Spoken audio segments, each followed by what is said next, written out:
Thank you. Morning, everybody. Welcome to this morning seminar on healthy longevity, healthy growth. I'm Damien Green, the chair of the all-party parliamentary group on longevity, and you're all very welcome this morning.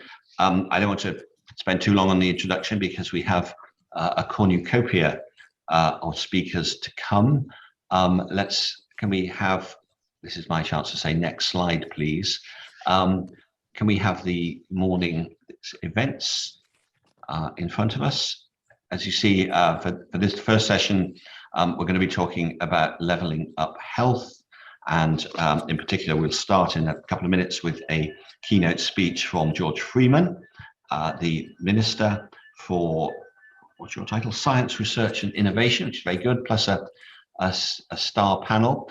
Then we move on to the business angle for Health is Wealth between 10:30 and it says 11:15, but I think it's 11:30.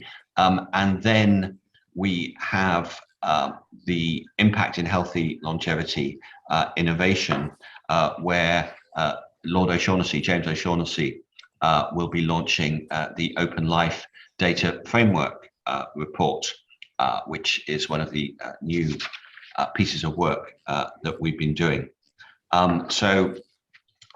We're dealing obviously with the whole issue of how the pandemic has highlighted the poor state of our health, and that combined with significant health inequalities is what is holding us back as a society. And being in a positive frame of mind, we want to move on to the solutions for this. As I say, we'll be hearing, first of all, from the Minister. The other panelists in our first session are Lord Filkin, Jeff Filkin, who's the chair of the Strategic Advisory Board of the All-Party Group, George McGuinness, the Challenge Director of the UKRI, and Dr. Joe Bibby, Head of Health at the Health Foundation. If I can do a couple of the standard housekeeping, then the chat functions not working.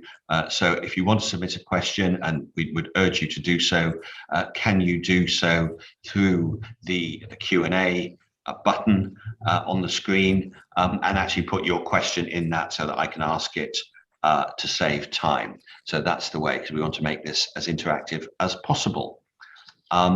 Okay, so having said all of that, it is a huge pleasure to welcome George Freeman, the Minister, as I say, with responsibility for all of this.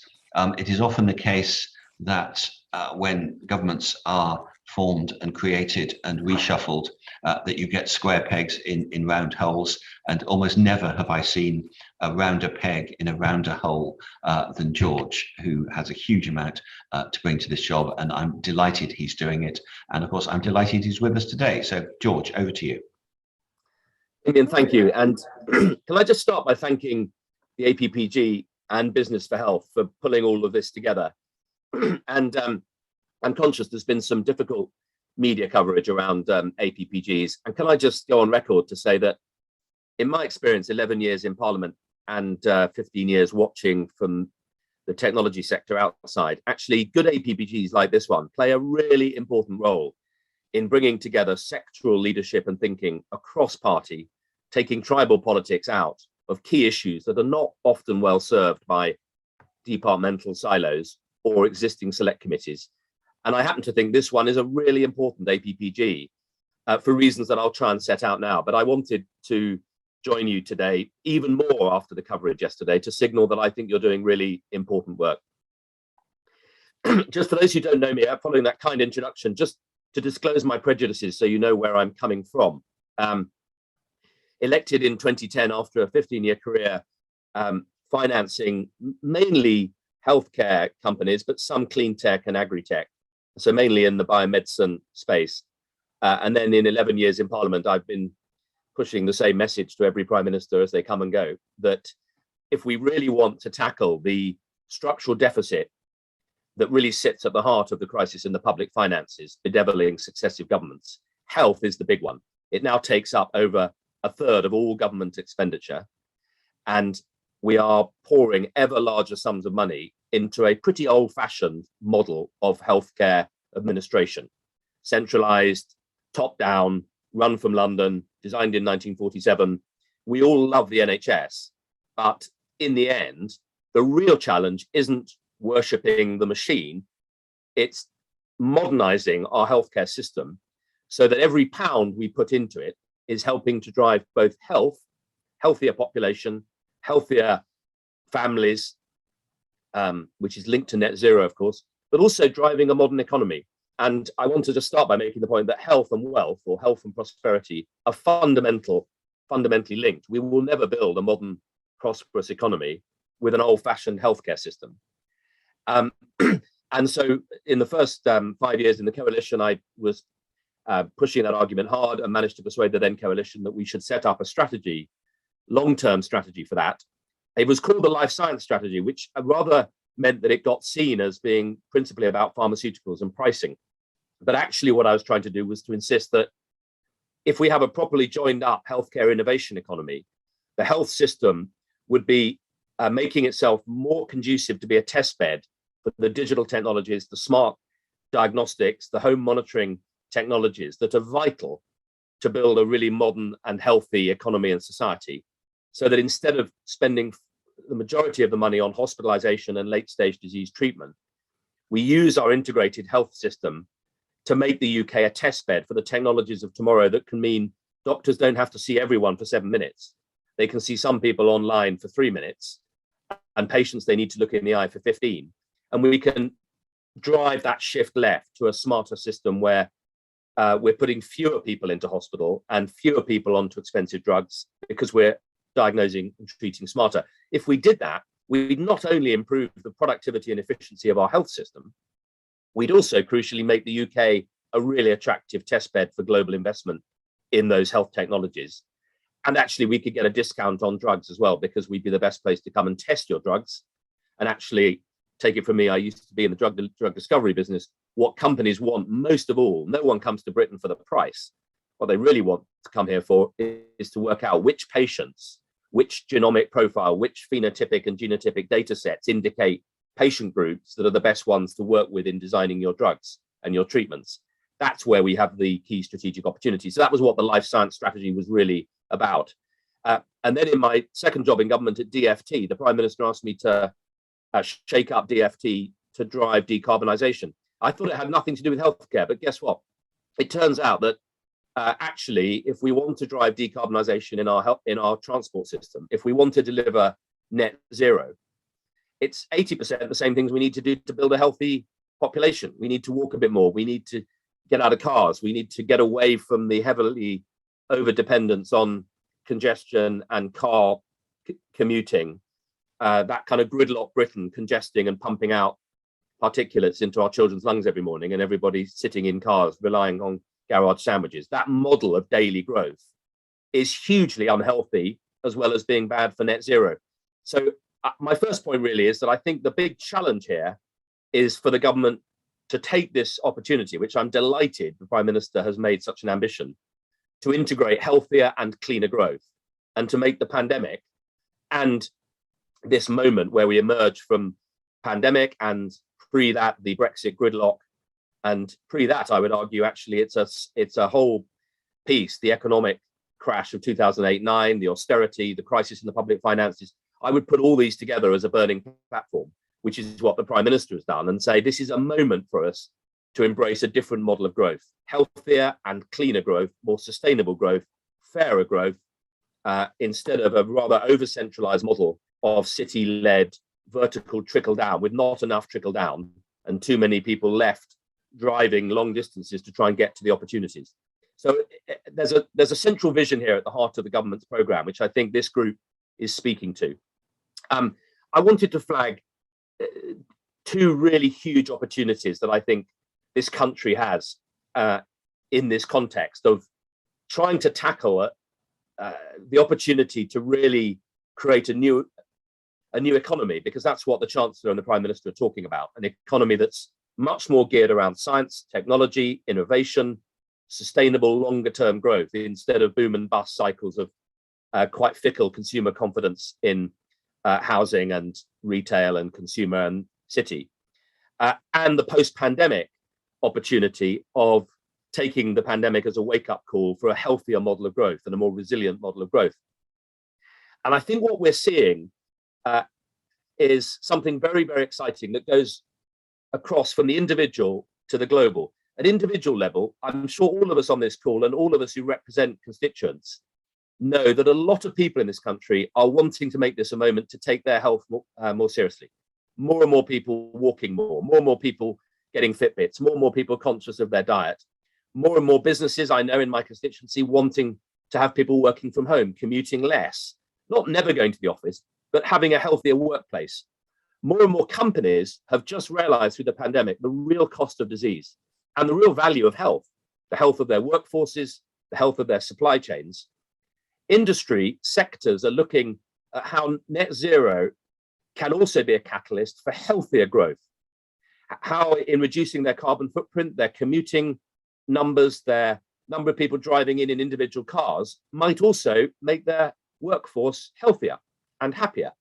Very exciting work going on in industry to look at how they can get back to thinking about their workforce health as a core mainstream function of any good business. And globally, huge interest internationally in how different countries could learn insights from the pandemic and come together. And that was why last year I set up the Reform for Resilience Commission internationally, chaired by Malcolm Turnbull in Asia Pacific, Jose Manuel Barroso in Europe, and Michelle Williams at Harvard. And I'm delighted that we're working with the APPG and the Cambridge Centre for Public Health and Business for Health. There is a global change coming here. And if we get it right, we could harness this and put the health into ESG and make this a moment where in 10 years people look back and say, when did businesses really start investing in health seriously? Well, the answer was after the pandemic, and there was some clever work led not least by this APPG. And in the end, that comes to data. So I want to really just close by focusing on the data point, which is what we're doing today. If we really want to incentivize people to live healthier, the data on the Fitbit or other devices are available. But the data, if you really want to make Birmingham no longer the child obesity capital of Europe, but the healthiest city region in Europe, that comes to giving Andy Street, the mayor, the ability, the metrics, the data to see how many cars are commuting every day, who's walking, how fit are people getting. If we really want to help the companies, the FTSE 100 and the little companies know how healthy they are, then having the data for their staff, for their commutes, it links to net zero, building that community data platform. And crucially, if we do that, get the front end right, imagine healthier Manchester, healthier Birmingham, healthier London, an app that you could join and you could share your data. People are already beginning to do it with Strada and all sorts of other apps. But if we could start to bring those together, we could really start to red, amber, green how healthy cities are, how healthy towns are, how healthy businesses are. That would really start to drive and change attitudes. But that also builds the front end for some really exciting, deeper medical work, because you're then able to recruit patients into trials more quickly. You're then able to drive that revolution in targeted medicine and move away from a very old-fashioned and clunky healthcare model with too much of our expenditure in late stage, quite clunky hospital treatment.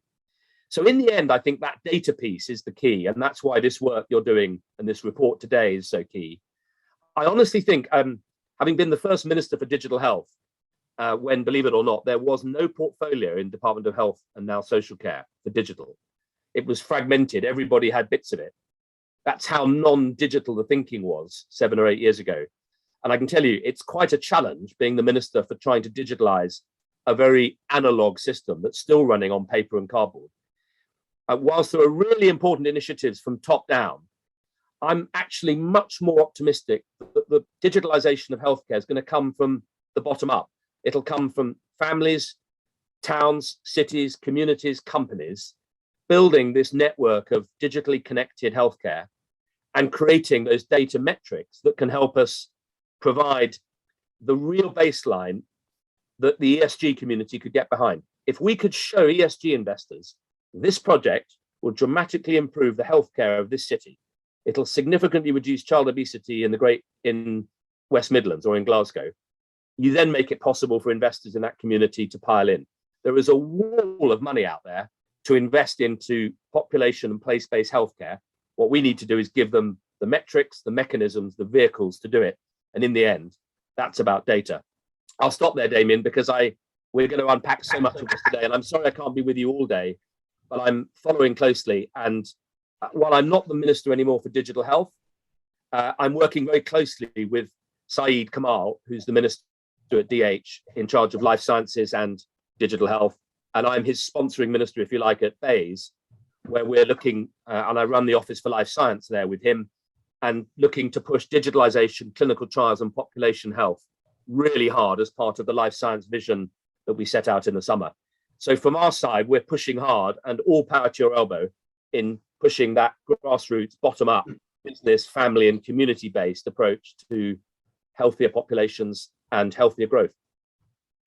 That's brilliant. Thank you very much, George. Thank you for what was an inspiring setting out of the vision, and also thank you for your kind remarks about the APPG.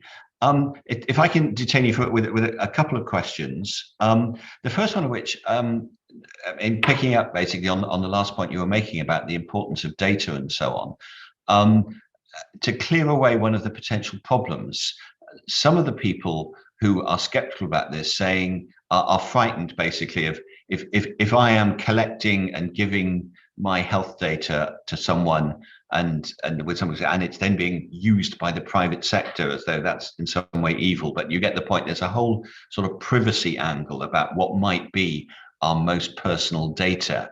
How do you see us getting over that so that we can get all the positive benefits that you've set out and we want to with the open data framework? Yeah, it's a key question. It's the one I agonized over as Minister for Digital Health 5 or 6 years ago. I've got two answers, really. One is, in the end, no amount of, the answer is, the first one is recognize that it is patients' data and build a consent framework around patients, empowering patients to slide their consent bar on their phone and build around that. In the end, no amount of enlightened, emboldened ministers and DH officials and NHS officials will ever get to the point where we can be sufficiently bold to make that permissive step on behalf of patients or doctors. And believe me, I tried. I've put the finest brains in Whitehall around tables and run into so many legal barriers. We can do important stuff to make it more possible. But I think in the end, the key is to put this in the context of patients and patient rights and patient consent. And actually, my experience on this is that really helps, because there are basically two types of people in this landscape. There are those who've had a diagnosis and those who haven't. I'm getting very close to having one, I'm sure. I've got a diabetes diagnosis coming very soon. But if you're pre-diagnosis, basically your interest is mainly in keeping healthy, keeping fit. It's sort of plugging in your Fitbit, finding else, putting on Strada, building that community network. Once you've got a diagnosis, boy, do you get interested in the data in your disease. And I think we ought to so here's my second point. We ought to be trying to create digital portals by disease and by place. So if you get a diabetes diagnosis, I would like the doctor to say, I'm so sorry, you've got a diabetes diagnosis, Mr. Freeman. Here's your personalized login password for the UK, call it the NHS diabetes portal, but I'd actually have it run by Diabetes UK and the diabetes charities. And on there, you can click your and find fellow patients in your community. You can join patient support groups. You can slide the Freeman consent bar to share your data for clinical trials through the charity. And to your point, Damien, that then empowers the charities, who are the trusted intermediaries here, to go to industry and say, would you be interested? We've got 100,000 patients all keen to enroll in a clinical trial. We know who they are, where they are. We've got their consent. And we, on their behalf, would like to partner with you on research that our patients will benefit from. So I think creating that architecture where patients are really empowered through trusted intermediaries. Now, in some cases, that will be their doctors, but not always. And we ought to make it easy for doctors to say, if you're interested in enrolling in trials, go to the diabetes portal. They're doing brilliant work on working with industry and developing new drugs. So that's my answer, Damien. I think there is a real opportunity for the UK post Brexit, actually, to set out a regulatory framework for digital health and for clinical trials that's really ambitious and builds off the pandemic. I've never seen the public more excited by clinical trials. When the whole of Wimbledon rises to applaud Sarah Gilbert and the Oxford team, and people are tweeting that they've never felt so proud of this country than when they queued to have their jab. I think there's an opportunity here, and we should really harness it. Yeah, absolutely. It's interesting. We're getting questions coming in through the Q&A function. So thank you, everyone. And indeed, our former colleague, Sean Hemming, the former MP for Yardley, says he's got a Fitbit, but he wouldn't want the government, I mean, any government, to have access, as they have a history of giving bad advice on issues. So your answer to that is you would, as it were, delegate it to charities and NGOs. Yeah, I mean, just to sort of illustrate the point, imagine if we all relied on the government for the digitalization of our desks, our workplaces, and our households. I mean, we'd still be waiting for the government to design the laptop. You know, I mean, whereas we've all gone digital every day over the last 10, 20 years, naturally, clunkily, all sorts. And I just think we ought to think about the digital health piece from grassroots, bottom up, communities, families. People are already doing it on platforms like Strada, sharing their stats. I agree, I wouldn't want to share my data with a government bureaucracy, but I wouldn't mind sharing my data with a trusted app and my neighbors and a health community. And I wouldn't mind sharing my data with a fellow cohort of patients in my disease area. And I wouldn't mind sharing it with a charity. Sure. All of that, I suspect, will get widespread assent.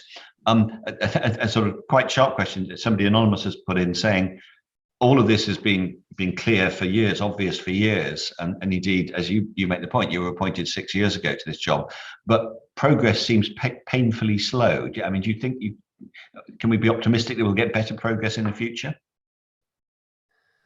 I think we have to be. I mean, yeah. I mean, this is digitalization of healthcare. Is whole books are being written about this as a policy failure over the last 20 years. We've spent billions. I mean, we've tipped billions and billions and billions into the top of the healthcare system from London. And I don't think we've seen billions and billions of pounds worth of really high quality digitalization on the ground. Certainly in mid-Norfolk, you can't see it. So I think it is time for a different approach. And I think, you know, in the life science vision that was set out this summer, and in the work that DH have been doing on harnessing digitalization for better health outcomes, I think there is a genuine opportunity. That's why I think the work you're doing is so important. But I do think it's going to require quite a change if we simply keep doing what we've always done, which is thinking about this in terms of big IT contracts placed from DH and NHS England and hospitals, building vertical silos of GP data systems, hospital data systems, no data systems in social healthcare, and no real place-based approach, and no proper disease-based approach. I think we're going to end up tipping money into the top, but we won't get those communities of connected digital places or connected patient cohorts that are the real key. And I'll do everything I can in this job to try and push that message. I would love to carry on this particular bit of the session all day because it's really interesting, but I feel I should let you go. Thank you very, very much for all of that. That's really, really interesting, and thank you again for your support for the APPG's work. But I'd now like to move on to our panelists. So the first one of which is Jeff Filkin, Lord Filkin, I should be formal, who's the chair of the Strategic Advisory Board of the APPG. So George, over to you. George, I meant Jeff, sorry. We can do a double act, David, if you like. You could. There were more, for those worried, there are more Georges to come. It's okay, fine. We are George Rich this morning, but this is Jeff. Just a quick scene setting about the APPG's work over the last 2 years. Very quickly, In February 2020, just as the pandemic started, we published our first report, The Health of the Nation, a Strategy. And that was very warmly celebrated by Matt Hancock and others, and set out, with the help of lots of friends from Health Foundation and others, what the evidence showed we needed to do. We then, after that, because the attention was lost by COVID, we focused then on promoting business for health. And I'm delighted that that now is an independent and very successful grown-up child, led ably by John Godfrey and by Tina Woods. So that's, I think, an enormously important new bit of the landscape. In April this year, we published Levelling Up Health. And again, that was launched by Matt Hancock and Chris Whitty and others, which basically said, in the light of COVID, now let's get serious. What do we really need to do? And that's set out in 10 pages in agenda, which I will try and cover in about 2 minutes flat, so you don't have to read it. If you want to read it, there's a copy here. Tina's got lots. I think the fundamental point I'd make is that this is about you. It's not about somebody else. It's about all of us. In other words, you are likely, if you're lucky, to be living 10 years longer than your grandparents. And that has enormous potential value to you and your family and your society. But that value will be maximized if you can keep in good health for as long as possible. So we should see this as very much cup half full. What a fantastic shift in our society that most of us will live 10 years longer. But, you're waiting for the but, COVID has highlighted how premature ill health puts us at risk. It has put us at risk of dying in the pandemic, but it has put us at risk of all sorts of other negative factors in our life. We dug out with great help from the data analytics in NHS early on, the data which shocked us that 90% of people who died with COVID had a prior ill health condition. You know, quite staggering. So, and that for many of us has been a wake-up call, as George signaled. You know, it's something we've got to risk to ourselves now, not just when we're 85.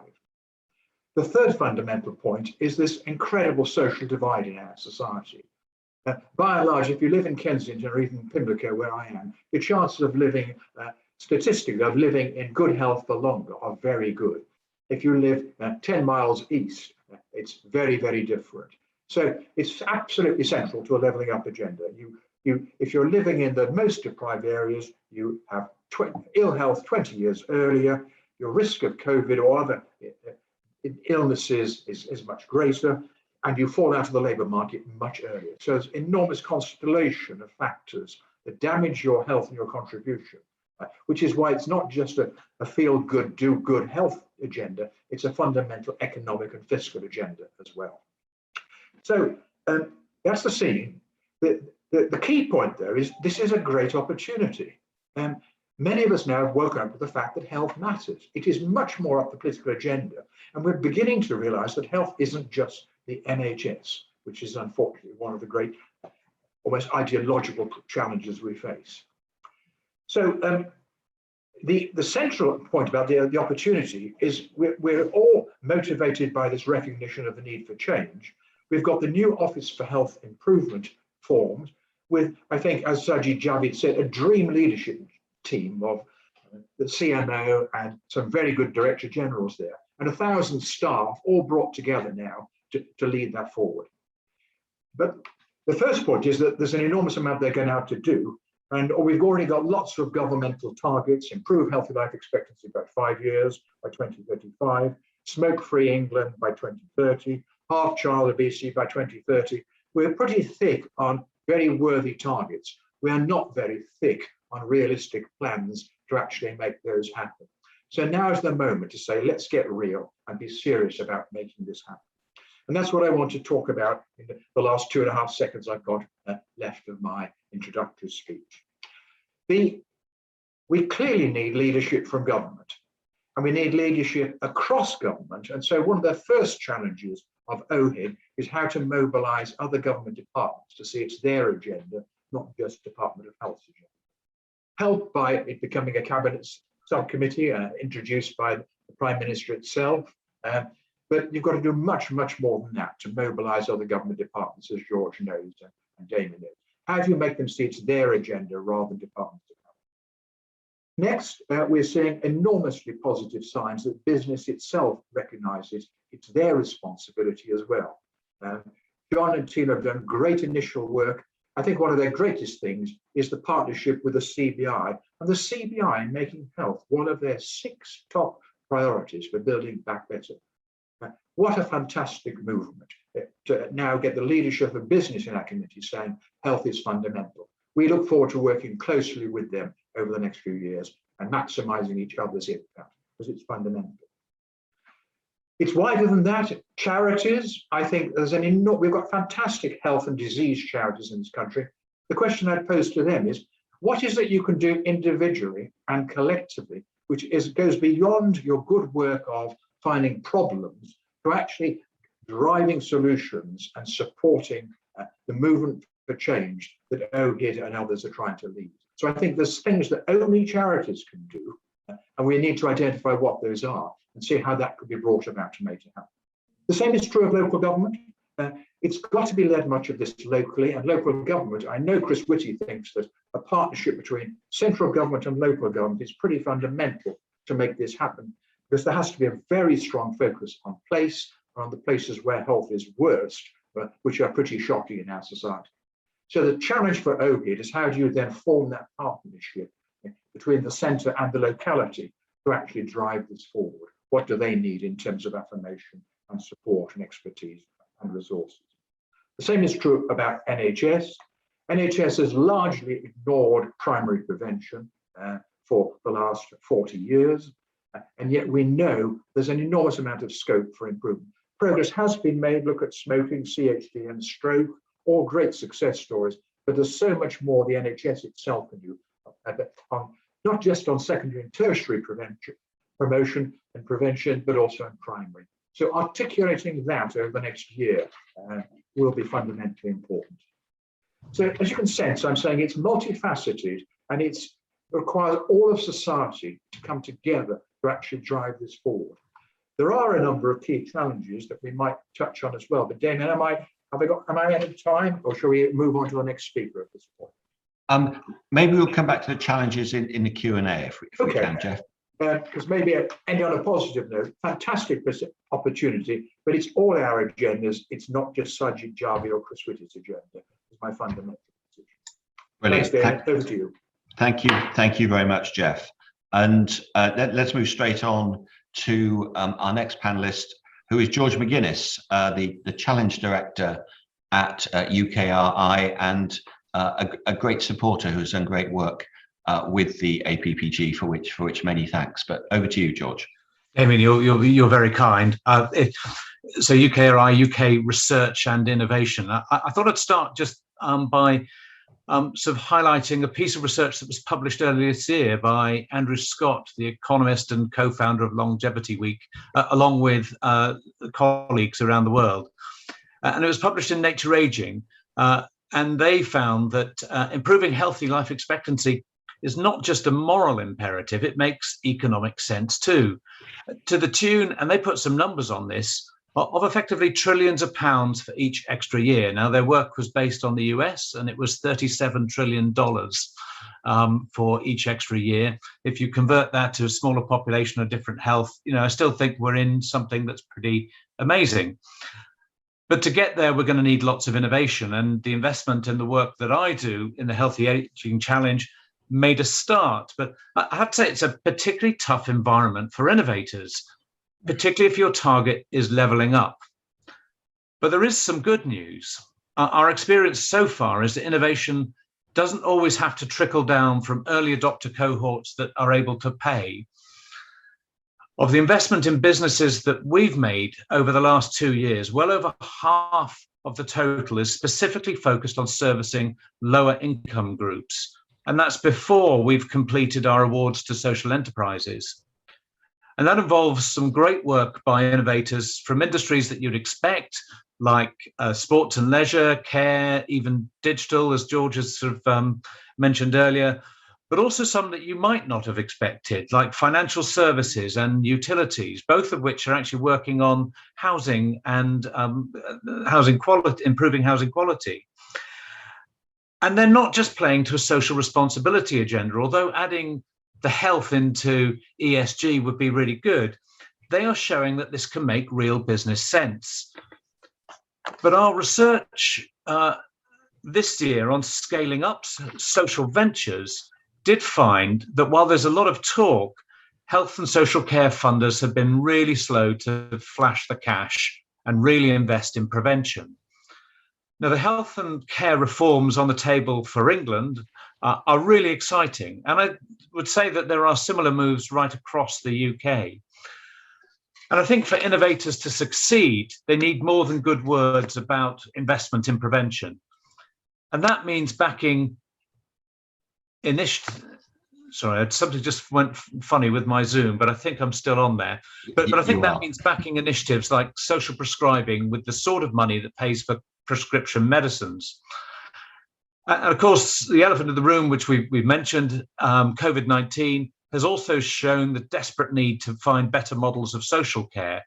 That's almost all provided by businesses and social enterprises. And that need is never more so than those least able to afford good quality residential care. So when we set the Healthy Aging Challenge off just 2 years ago, there was no playbook for how to get to 5 extra years. And I think in our Healthy Aging conference, 2 days which we had earlier this week, we heard from innovators around the country and around the world. And they reinforced the message in Jeff's report on the health of the nation, that it is possible to actually add extra years to life, to extra healthy years to life, but it's also highly ambitious. And they highlighted how population aging will transform all sectors of society, including how we live, work, and relate to each other. And they agreed that to add those extra years of healthy life, it all needs to come together in a whole life course approach to aging.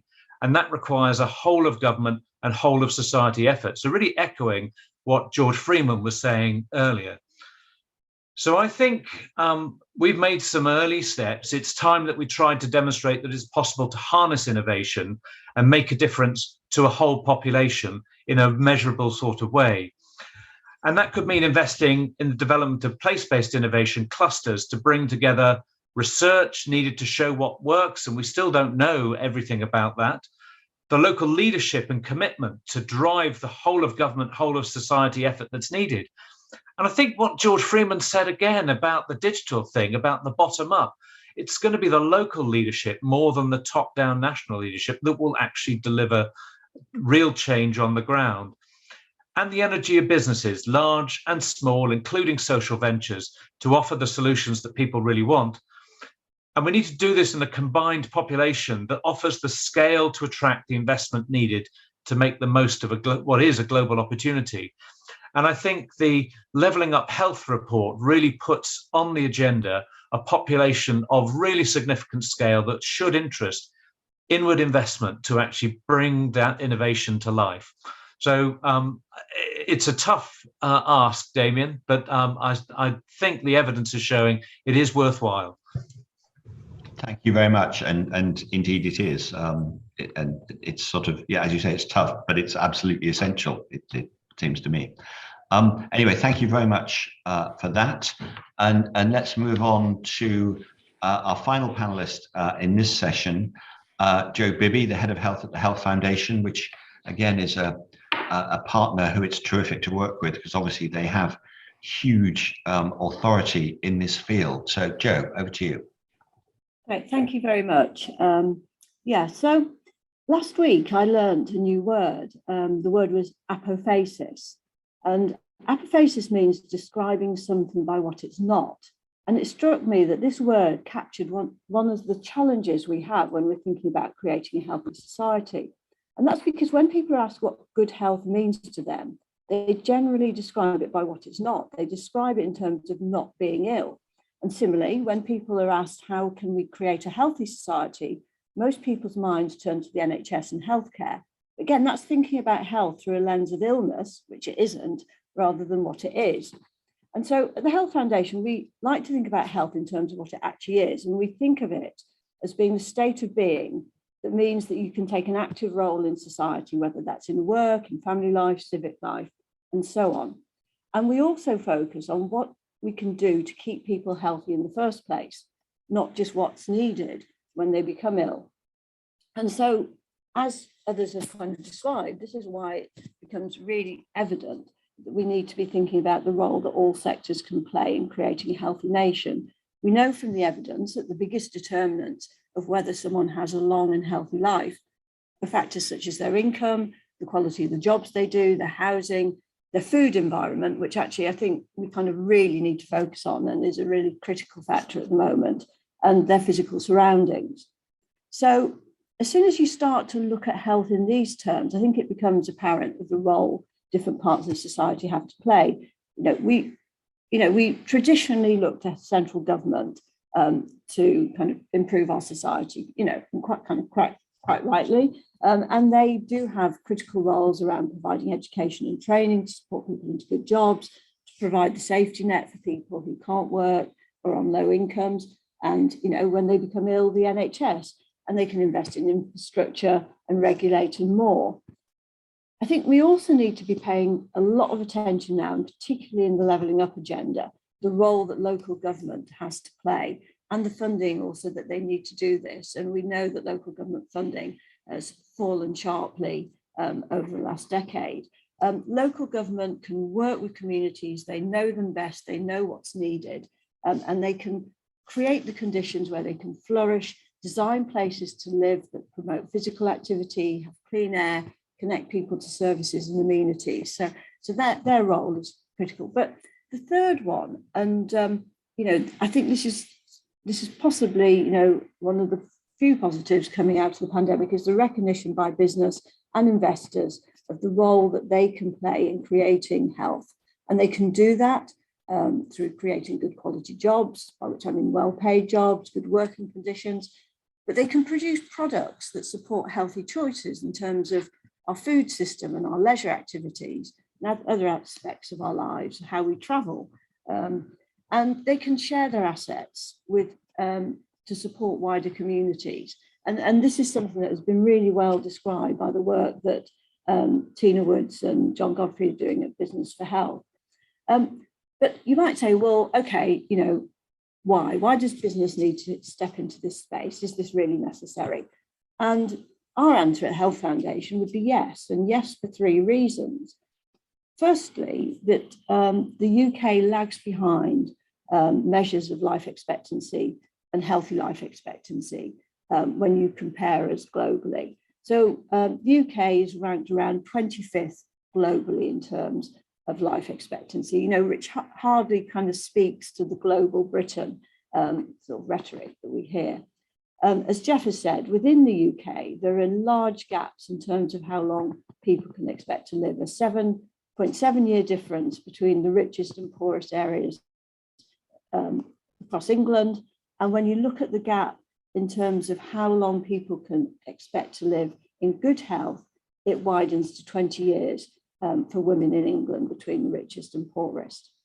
But, another reason why business should be particularly concerned is that poor health is starting earlier in life. And so this is limiting people's ability to work.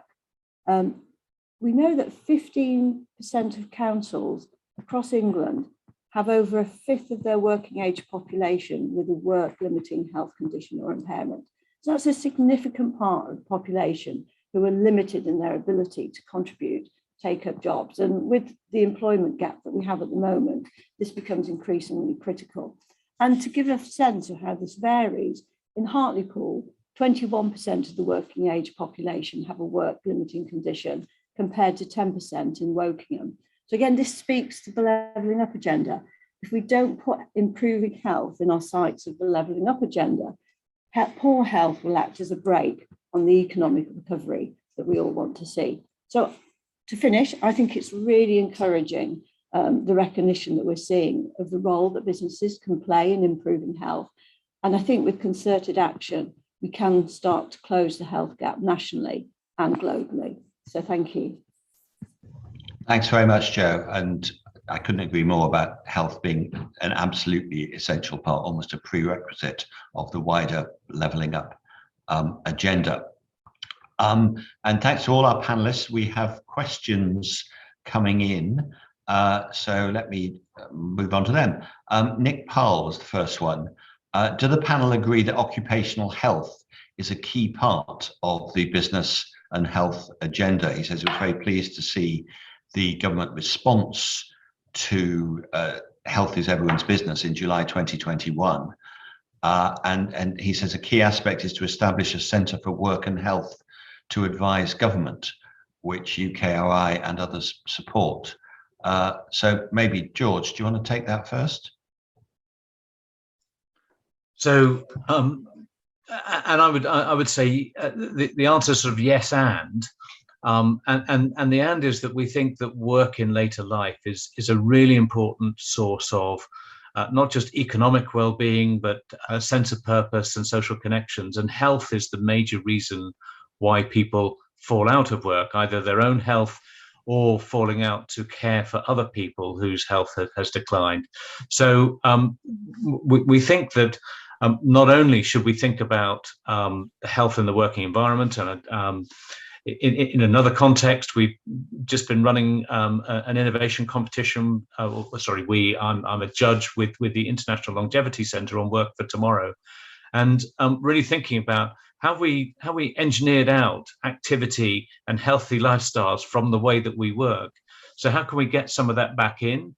And so what is the role of employers in setting up the style, but also what's the role of employers in creating an environment that allows people who've left work to come back in, and those that actually have other needs to continue in work. And there's some great work by, for instance, some employers with Carers UK on care-friendly work environments and working practices. So all of that, I think, needs to come together. Thank you. Another question from Scott W. says, to earn public trust, can we not explore personal data stores and the innovation happening in this space to address the issue? Jeff, do you have any thoughts on that?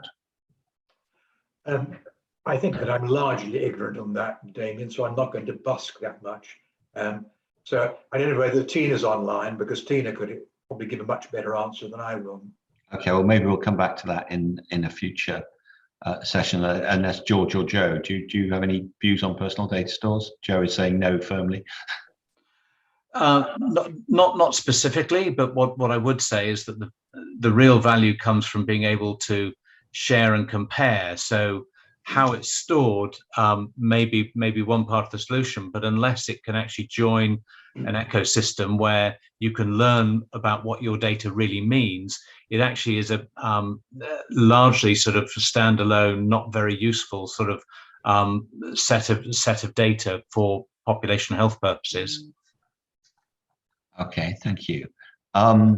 Lynn Cox asks, how do you think we can streamline regulations around clinical trials for innovative drugs, treatments, and devices? She gives some examples, but I think that does seem an interesting question. Joe, do you? Yeah, sorry. I mean, I wouldn't say I was an expert on clinical trials. It's not an area we fund, so can't really contribute to that. Okay. George? Well, again, I'm not expert, but what I can say, Lynn, is that there are investments in things like data for early diagnosis and precision medicine to try and bring together the data sets that will enable trials to go faster. We're constantly sort of looking at regulatory innovation. So how do you balance the needs of safety with the ability to sort of move more quickly in terms of clinical trials?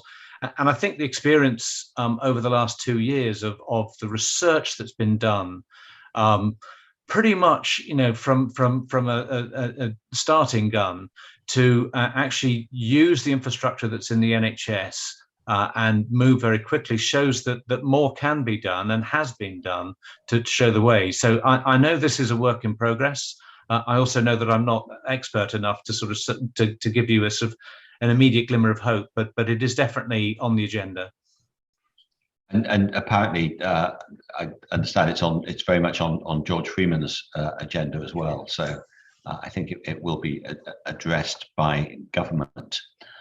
One of the other questions, Sheila McCann is asking, does anyone have research statistics or studies that can tell us what percentage housing, community, healthcare systems and exercise, all the different areas, play in overall population health? So how granular can we get on that? Joe?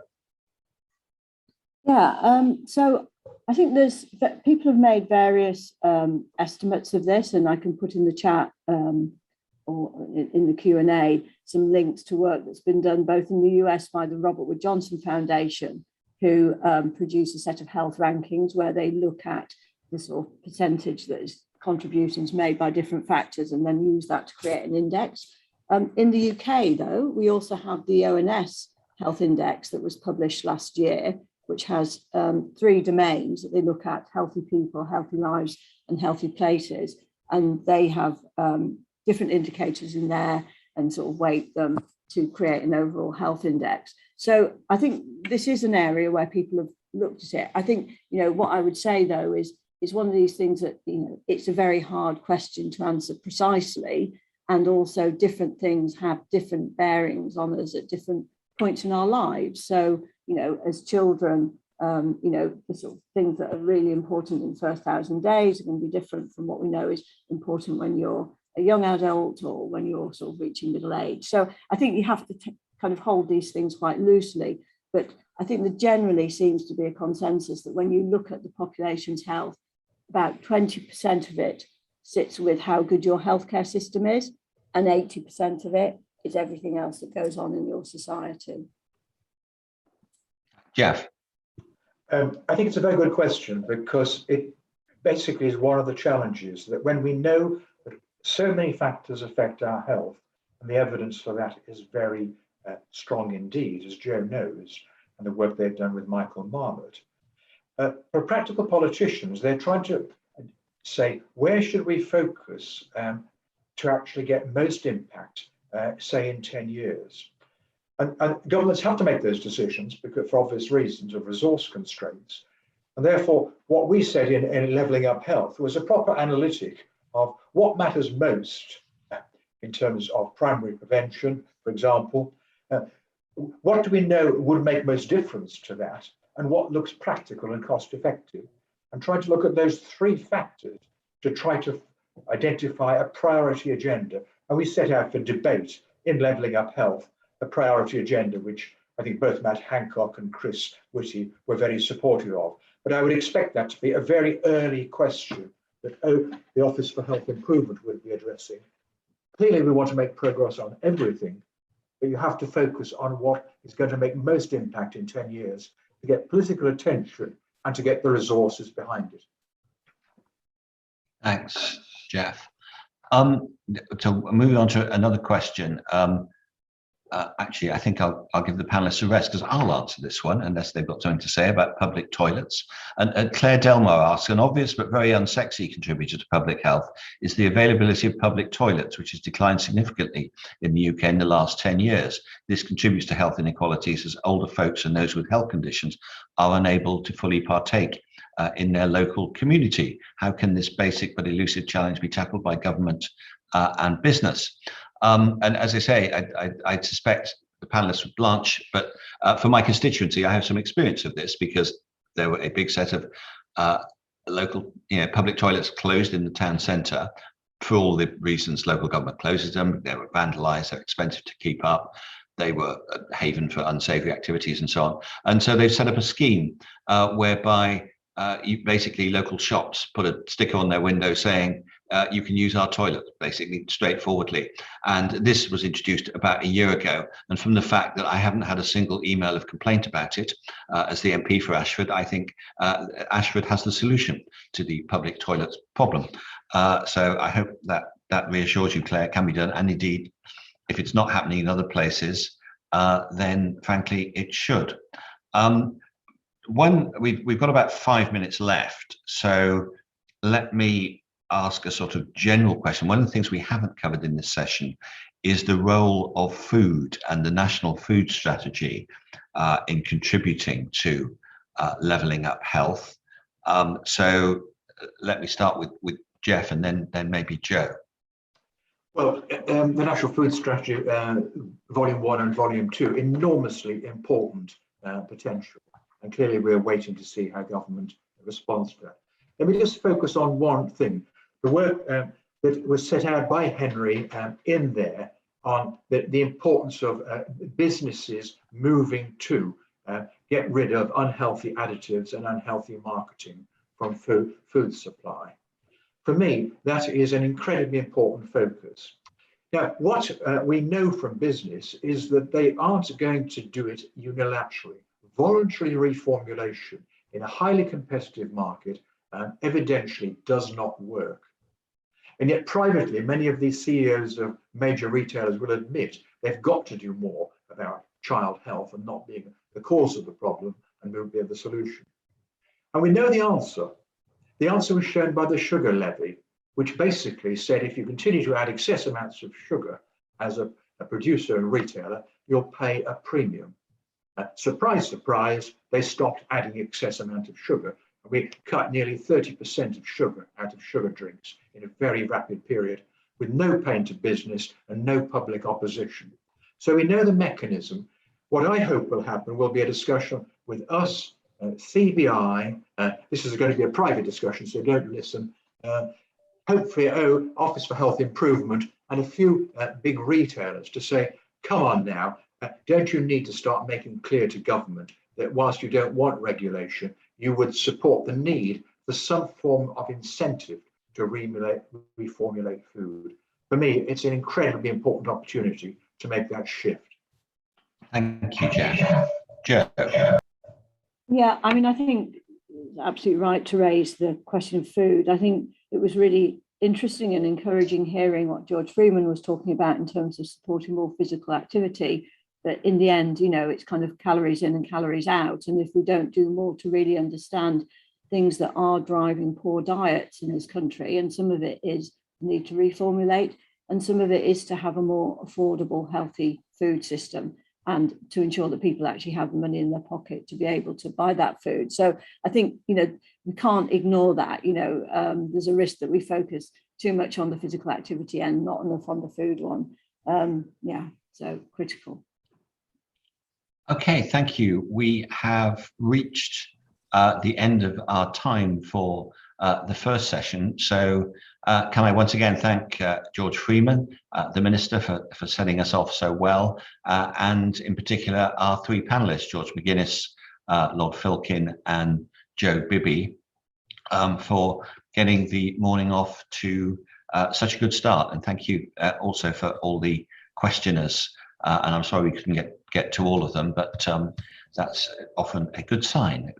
We're clearly hitting the right areas because people really want to talk about these things. So that ends the first session, and we will now move on to business and business for health.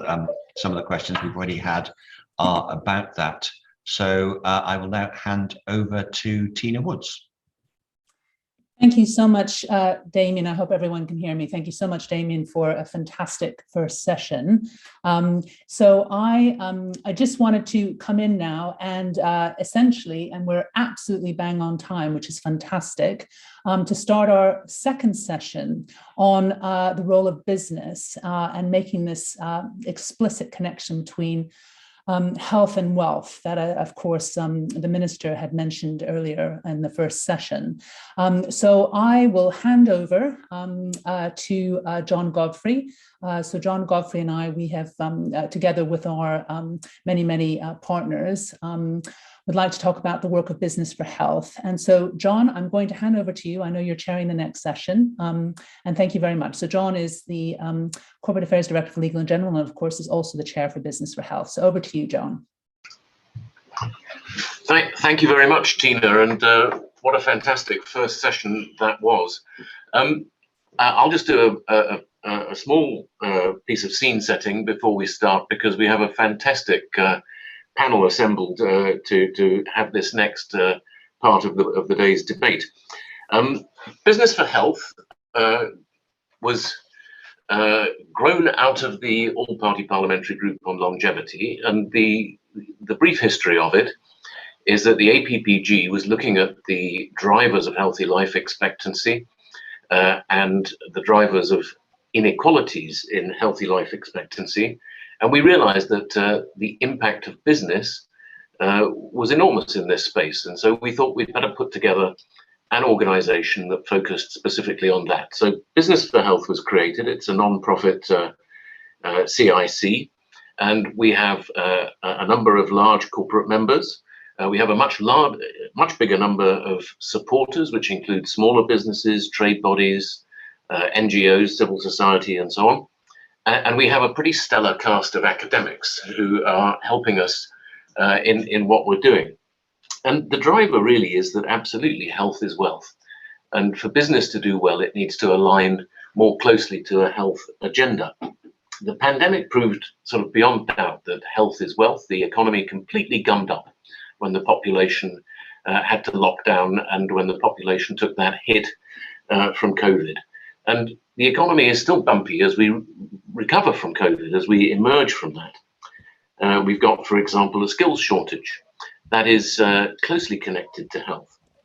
And we sort of move on from that to conclude that the health debate is really very like the climate debate, because businesses and employers have broadly three types of impacts, much as they do in the carbon debate. You know, we have as employers a direct impact on the health of our employees. You know, do our people become healthier or less healthy as a result of working for us?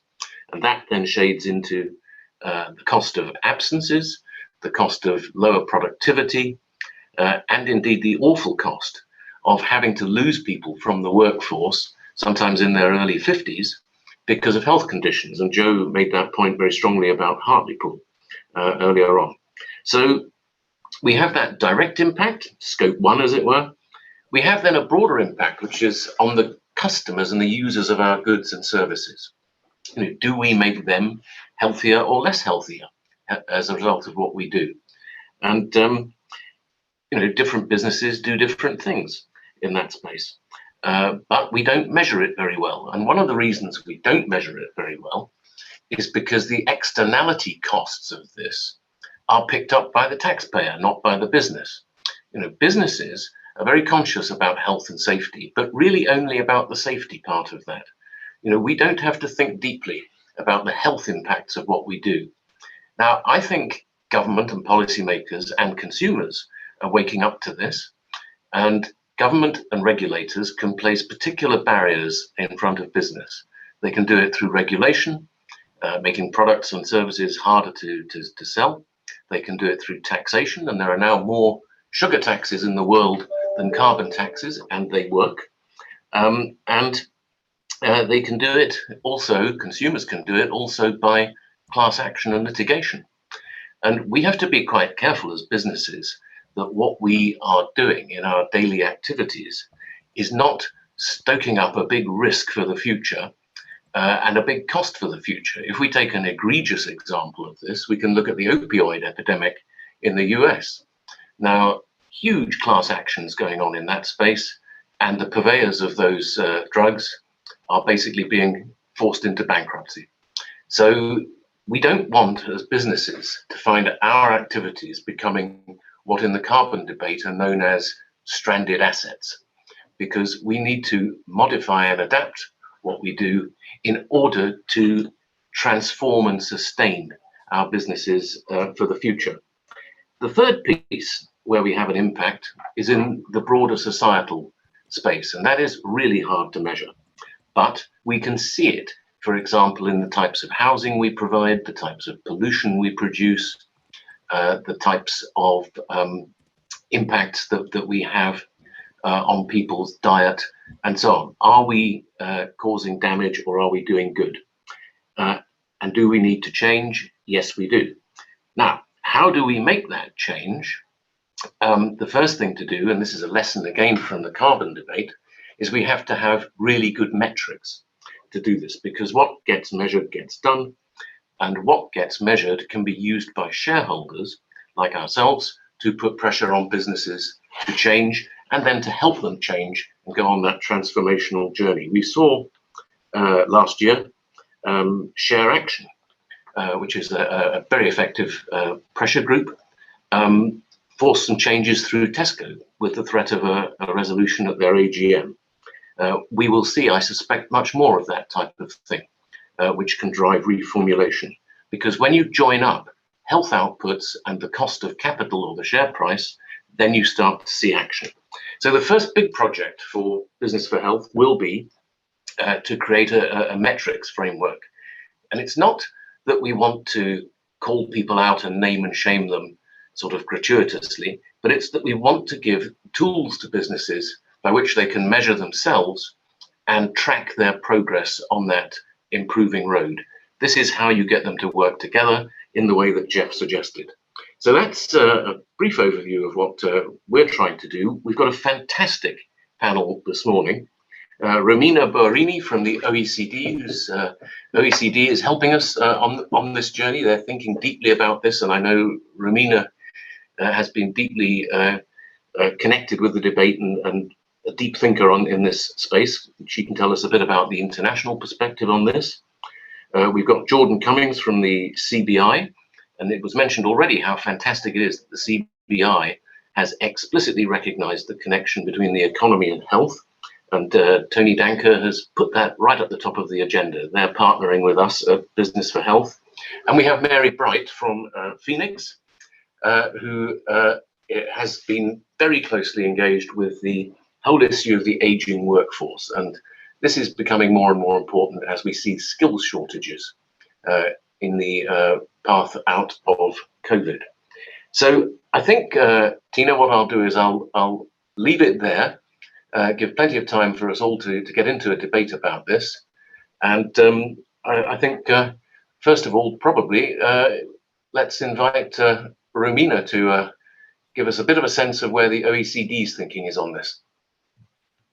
Yes, and just stepping on before Romina starts, while we're getting the slides on, just to remind everyone, please do send your questions through on the Q&A. But over to you, Romina. Thank you, Tina and John. I hope you can hear me okay. Yeah. It's a great pleasure, great pleasure to be with you, and thanks so much for the invite, and this is a wonderful conversation. So I'm coming from the OECD WISE Center. So this is a center that was created just 1 year ago, and really to look at the notions of better lives and how policymakers, governments, but also businesses can actually work together to improve people's lives. And one of the very first questions we have addressed within our mandate is this notion how we can measure really what matters to people, and also what are the different contributions that different actors in the economy and society make to that. And so we came to this work that looks at the measurement of non-financial performance of businesses. And very quickly, I'd like to tell you where we are today, and also hopefully how this can be helpful indeed for the metrics framework that John just elaborated on. And of course, there are a number of synergies, I think, a number of interesting conceptual overlaps in those strands of work. But really, we think there is a strong business case for businesses to care about stakeholders' well-being and sustainability. And we, of course, have evidence that many of them are already caring quite a lot. They are increasingly aware of the huge impact they're having on well-being and sustainability. Certainly, there is a strong demand for a number of stakeholders.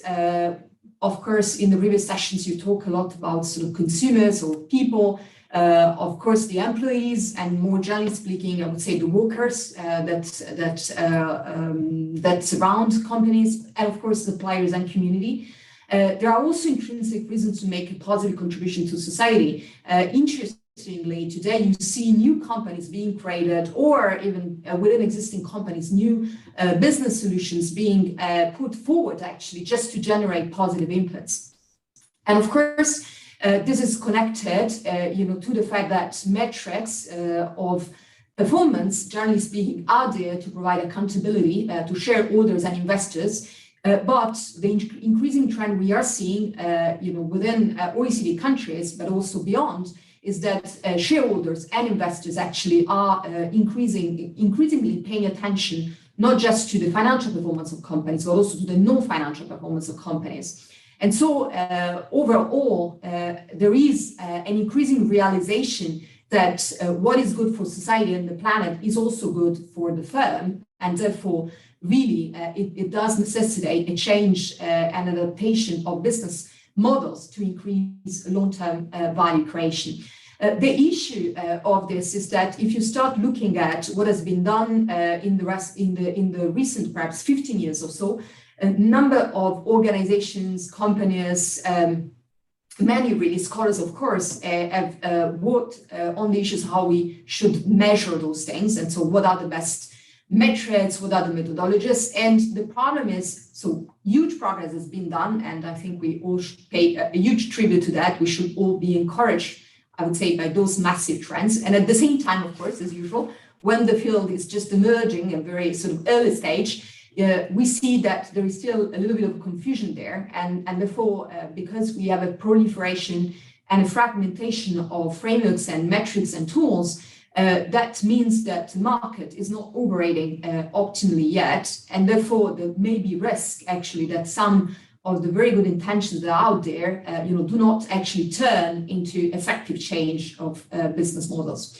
This is why we started in WISE to look at this notion of how we can best measure the non-financial performance of companies. And we started actually by using, or from our well-being framework, which is something that we created more than 10 years ago to look at how governments can improve people's lives. And we sort of unpacked that framework and adjusted that framework to make it more relevant from the perspective of businesses. And so, of course, that framework is very closely related to the ESG framework. And within that, we're also looking at the important role of health. And so we were quite, encouraged, actually super happy to be able to partner with John and Tina to look actually at the health dimensions that is obviously totally absent today in the standard ESG sort of paradigm. Now, where we are certainly interested to contribute from the OECD perspective is to actually push this notion that any range of metrics, any frameworks that measure performance of companies needs to be very much aligned and made coherent to the way governments are assessing and measuring and tracking the performance of companies. And so it is really important for us, and this is part of what we're doing in the WISE Center, to ensure that, again, the data and the definitions are made coherent to the ones that are being used by governments right now. Can we please go to the next slide? So in practice, and very quickly, we do have the objective in a few projects we're running at the moment to actually develop measures of business social performance. And as I said, we're using the well-being lens, and we have a specific dimension that's called health. So we're looking in particular at health impacts in terms of health of workers. We had, of course, John saying that today this actually in the context of the pandemic translates or has impact on skills shortages.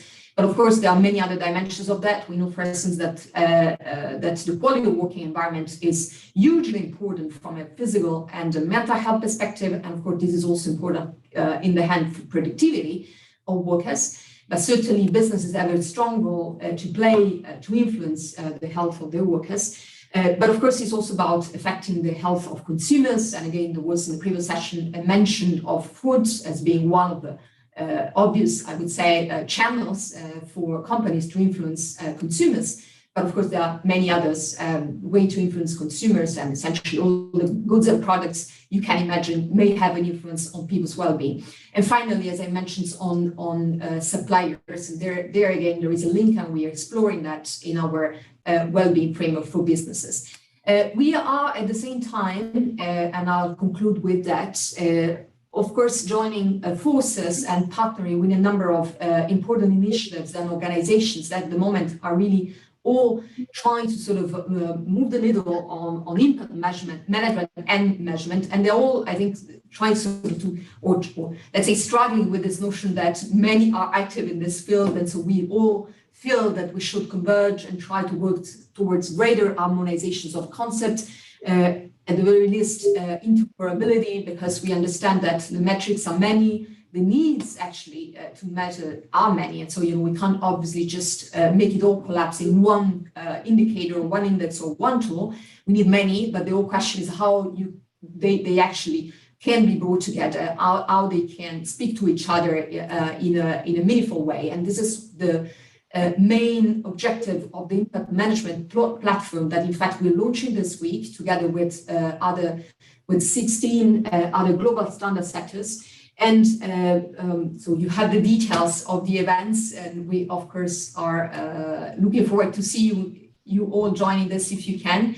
And at the moment we are working together with other important partners, of course, in the OECD. It's mainly national statistical offices. As I mentioned, we have an entire program of work to ensure that the metrics that we are producing, including for the business sector, are again fully consistent with the one the national statistical offices are developing themselves.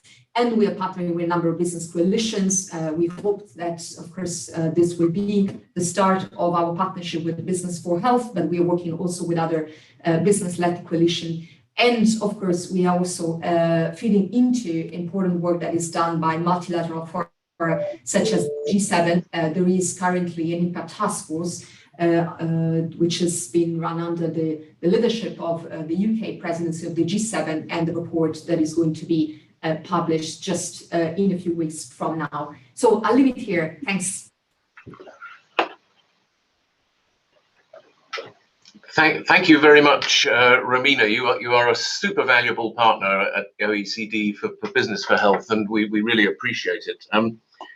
One of the observations that I had from COP 26, where I was for almost a fortnight, is that there was an announcement of the creation of the ISSB, which is the Sustainable Standards Board. And it was one of the sort of geekier announcements at COP, really. But for the institutional investors in the finance sector, it was hugely important. It's one of the most important things.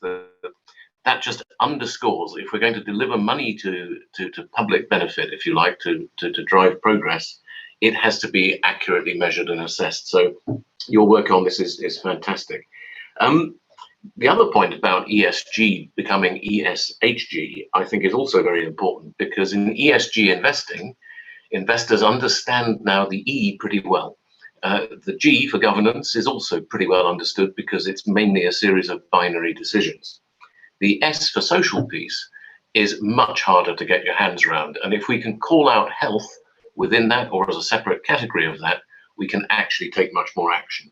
So helping us to take that action, and again, delighted to have them working with us, is the CBI, the major voice of British business. And Jordan, I'd like to hand over to you to explain a bit about Seize the Moment. Thanks, John, and hopefully everyone can hear me. And thank you, Tina, and everyone on the APPG for having us. Agree with everything you just said, Romina. That all sounds fantastic. So please do loop us in as potential partners for the work, because we're hugely supportive.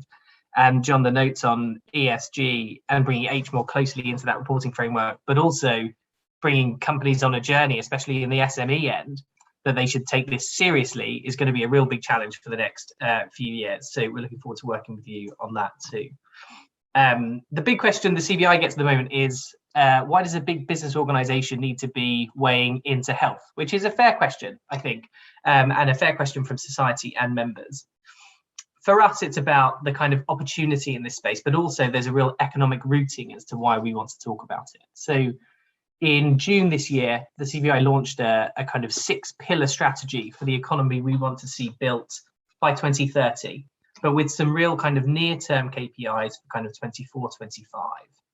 And across those key pillars, the ones that you would expect us to be talking about, like the growing skills challenge or infrastructure, making the UK a kind of trading powerhouse, we wanted to kind of pose an answer to a big uncomfortable question that came out of the pandemic, which was, have we been valuing health enough of our employees running up to the pandemic? And it is an uncomfortable question, because I think for many businesses, they found out quite quickly the answer was almost inevitably no. Now, that kind of value term is quite complex, but it led us to think a little bit more about what the CBI could do as we emerge from the kind of immediacy of the pandemic to kind of build a more resilient workforce going forward. And so capitalizing on kind of 18 months of flux and this real kind of window of opportunity we have now where policymakers are really coming to the table more actively to work with industry on how we can build a more resilient workforce. We want to split a new health team, budding health team, into two main areas of work. So the first one is around supporting the prosperity of the life sciences sector. So building on that fantastic baseline that we've built up over the last 18 months, that huge amount of collaboration between the life sciences industry and senior government officials on how we get vaccines out there as fast as possible, how we can lead the world, and how we can bring those nations with less resources with us. So really building on that existing baseline, classic kind of business to government collaboration work, tax, clinical skills, trade, all of those areas you would expect the CBI to be doing. But the second half is much more interesting for us and a really new area and something we're all looking hugely forward to working with you all on, which is on this kind of business to business offer for health. You know, what are you putting out there, as John said, to your stakeholders, your shareholders, and to talent on your offer as a business in the health space? So why is this kind of new for the CBI, especially on occupational health? Well, there's kind of three reasons as to why we've decided to tackle it now. Firstly, it improves individual health, as we all know, and if we can reduce productivity, we can increase productivity levels and reduce sickness by a third, just a third, that could mean a huge amount in terms of forward output. Secondly, it improves bottom line performance. So job satisfaction jumping up could lead to 3.5% of returns alone by 2030, and kicking off a virtuous cycle across organizations. So if we think back to what the discussion around, as you say, John, carbon, but also equality, diversity and inclusion was a few years ago, it was kind of top down, came from HR, it needed to be implemented on the workforce. Almost every business we talk to today has virtuous cycles kicked off at low levels across the organization without any kind of senior strategy needed. If we can get to that space for health and kick off those virtuous cycles within businesses, that would be fantastic. And it will improve performance at firm level. But at aggregate level, there's a huge opportunity here for a more resilient workforce. £300 billion a year lost in economic output. If we could reduce that by just 10 to 20% by 2030, we're talking about a huge amount of productivity in the economy that we can unlock. So we're delighted to be working with Business for Health. We're thrilled that there are some other potential partners on the call as well, so do count us as partners. And we really want to start by showcasing some of the great work that businesses has already done. So for example, last week, I was talking to a big professional services firm in London. They've decided to invest in a clinic within their own office in London because there are lots of senior people who just don't have access and time to care close to home and also to balance that with childcare. So having a kind of clinic on site allows them to come in and do some of those appointments that aren't kind of hypersensitive and kind of get on with their day. So they really innovated in kind of investing in a clinic on site. And we really want to bring those examples to the fore. And then just thinking ahead a little bit about that reporting piece, John. This is something that we've been working with members on independent of health for several years, kind of getting people to understand why ESG is important, getting them to understand that you can draw a line between future funding decisions and this reporting framework, and also helping firms kind of do things before it's done to them, if they will. So take innovations and kind of show the market that they're progressing before government comes in and says you're going to have to do this anyway. And if we think about the progression on gender pay reporting, the future of racial pay or disability pay reporting, these give us some quite easy boilerplate examples of where firms have decided to take what is bold action, depending on your personal perception, bold action in terms of where they are now, which will help them when regulation comes online later on. So these are spaces where the CBI as a convener really wants to play a kind of a role, bringing sectors and firms of all shapes and sizes from all sectors across the economy together to see if we can move forward on a common set of standards, like you were saying. So we're thrilled to be involved. I'll leave it there and hand back. But yeah, please do count us as a partner. Terrific. Thank you very much, Jordan. And you know, it's interesting, isn't it, the role of the employer? And I totally agree. Showcasing good examples is really important. And you know, we would like to, I think, also extend our influence to employers in the public sector, because you know it is important that people who work in the NHS are healthier than they currently appear to be? You know, what about the quality of food in police canteens and so on? You know, I think there's an influence we can have there too. So thank you for that. There's some great questions coming through, so keep them coming through on the Q&A. And meanwhile, I'll hand over to Mary, who you've been involved with the sort of aging workforce issue for quite a while, haven't you, with Andy Briggs? So so please tell us a bit about that and anything else you're currently working on. Thank you, John. Yeah, so Andy Briggs, who's the Group CEO of Phoenix Group, is the government's business champion for an ageing society. So this is really in recognition that an ageing society is a juggernaut that's coming towards us, and we can do nothing about it. What we can do is choose the actions that we take to prepare for it and manage it. And health is absolutely fundamental to that. And as business champion, of course, our main focus is what should businesses do around this ageing society question.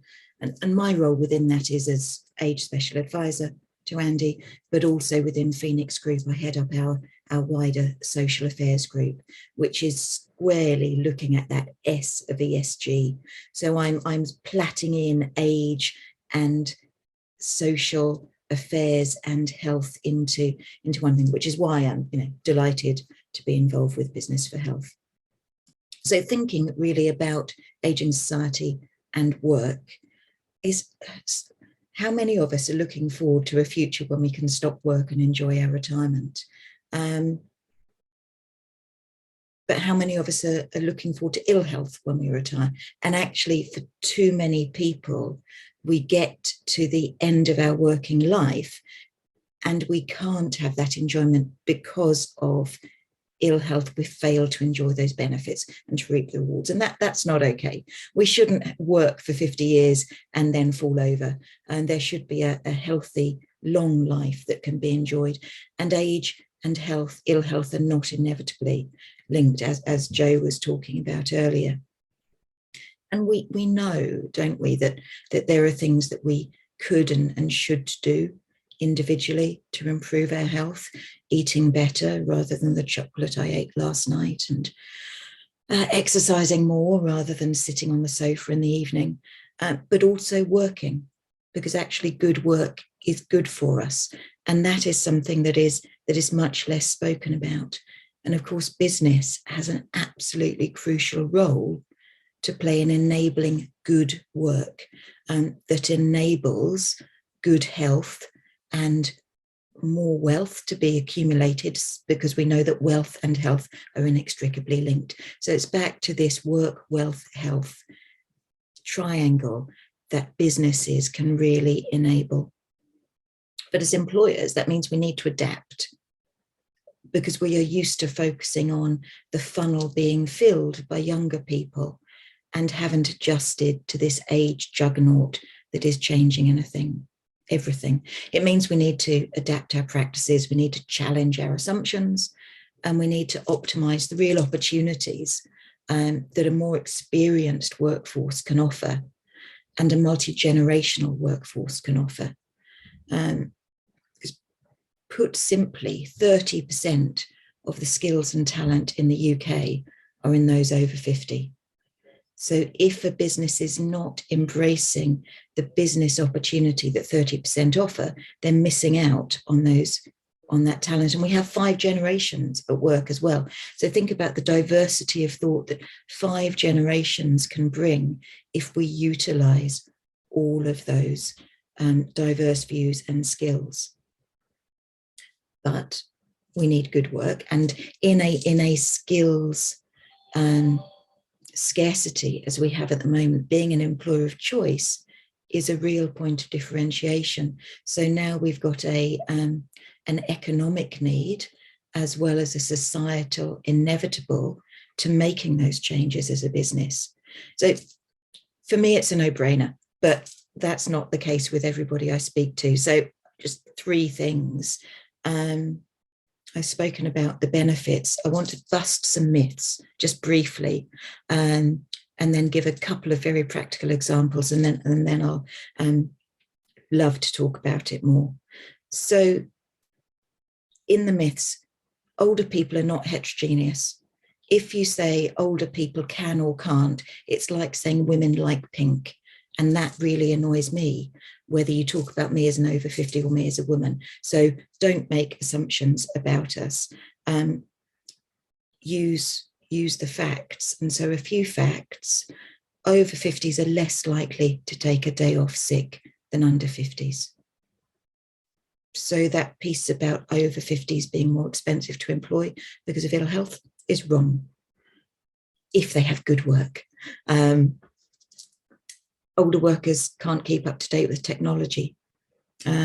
Cisco did some research, blew that out of the water. It's about the type of work you do. And if you're in a type of job that requires staying up to date, and if your employer allows that, just as able to. In the digital sector, 70% of startups were founded by people over 50, and they lasted longer. A myth about no business benefit in training people. If you train an over 50, they are more likely to stay with you for longer, and so you reduce your turnover costs. So final point, and I suppose this is my line I'd like to leave you with, is that attitudes don't change, but age does. So recruit and train attitude, not age. If you've done a Myers-Briggs, and I'm guessing loads of us have done different personality tests, it won't have changed from your mid-20s to your 50s. And yet people's perception of you does. So think about attitude, not age, and capability. So finally, methods, how should people go about it? Rule of 3, look at your data, listen to your people, and act based on that. Use that rule of proportionality, 30% of the UK population. So are you attracting 30% or a proportion into your adverts? Are you training around 30% of your workforce, or a proportionate amount of your workforce based on age? And are you retaining people? Now, for different organizations, it's different. So I spoke to UK Hospitality last week. Massively younger age cohorts, huge skill shortage. And so I was talking to them about their concerns. They're concerned about the level of turnover in younger age groups, and they're concerned that they can't attract older workers. So that was the discussion I had. I had ended up talking about menopause and about comfortable shoes and being able to go to the loo. That's probably a bit more detail than we want to go into. But at a higher level, Andy's work with the Minister for Employment, the end of this month, we're launching a 10-point plan for employers and for government to talk about how businesses can address menopause transition and the health needs. So in my role, I'm happy to talk to employer organisations, and I speak to the CBI often about how to encourage good work across all ages. And then Andy's work with government is much more looking at the policy and structural changes that we need to put in place. And as part of that, the insight that Business for Health gives is really critical. Thank you very much, Mary, and all power to your elbow and to Andy's to move this agenda forward. You're getting quite a lot of support on the menopause issue from places as unexpected almost as the sun. So an ASOS. Yeah, so that's terrific. It's really good. So we've got a lot of good questions, and I wanted to go first, I think, to Romina, and there was a question about essentially, are we good to rely on sort of a voluntary approach by companies, or do we need to step in with more mandation? And I guess connected with that is another question from Deepak, which is about the extent to which governments should encourage or permit incentives for better behavior through the tax system or any other system. Romina, do you have a view on that? I know you have to leave at 11, so I'll come to you first on that one, and then anybody else who wants to chip in. Yes, thanks so much for the questions. I would say, on the very first one, what is I would certainly frame in terms of the balance here. So we can't just go with one approach, which would be sort of, fully on the full mandation of regulation or voluntary. We need probably both. I mean, a very good reason for that is that, as we know, companies, especially big companies, are operating global level. And at global level, the reality is that you have very, jurisdictions that may have still quite different tastes, practices, and traditions on regulation, as opposed sort of to voluntary behavior, or inspiring or encouraging voluntary behavior. And so, very pragmatically, it doesn't seem possible just, to overall kind of impose one regulation or set of regulation that would make no sort of economic sense at all. On the other hand, I must say that if you just leave it perhaps sort of to the market, or you leave it just to the voluntary efforts of businesses, you can also see that you don't necessarily achieve progress as fast as you would need. And therefore, in a way, the fact that in some jurisdictions, there are currently attempts to regulate, certainly when it comes actually to metrics and to coming up with legislation that sets the ground for disclosure. This is actually happening, and the fact that it's happening, in a way, it is providing incentive indirectly to companies to also move quite fast on this. At the moment, it's Europe, certainly in the world, that is taking the lead, I would say, in terms of disclosure on financial performance. And so that is obviously sending strong signals, not just to the corporates in Europe, but also to the other regulators. And I think this is, in a way, perhaps fostering a good dynamic, and we'll see how far that will go. But it's certainly true, as I said, that the reality in other economies and in other markets is not the same as in Europe. So we may imagine that that the European model is not won't influence the rest of the world.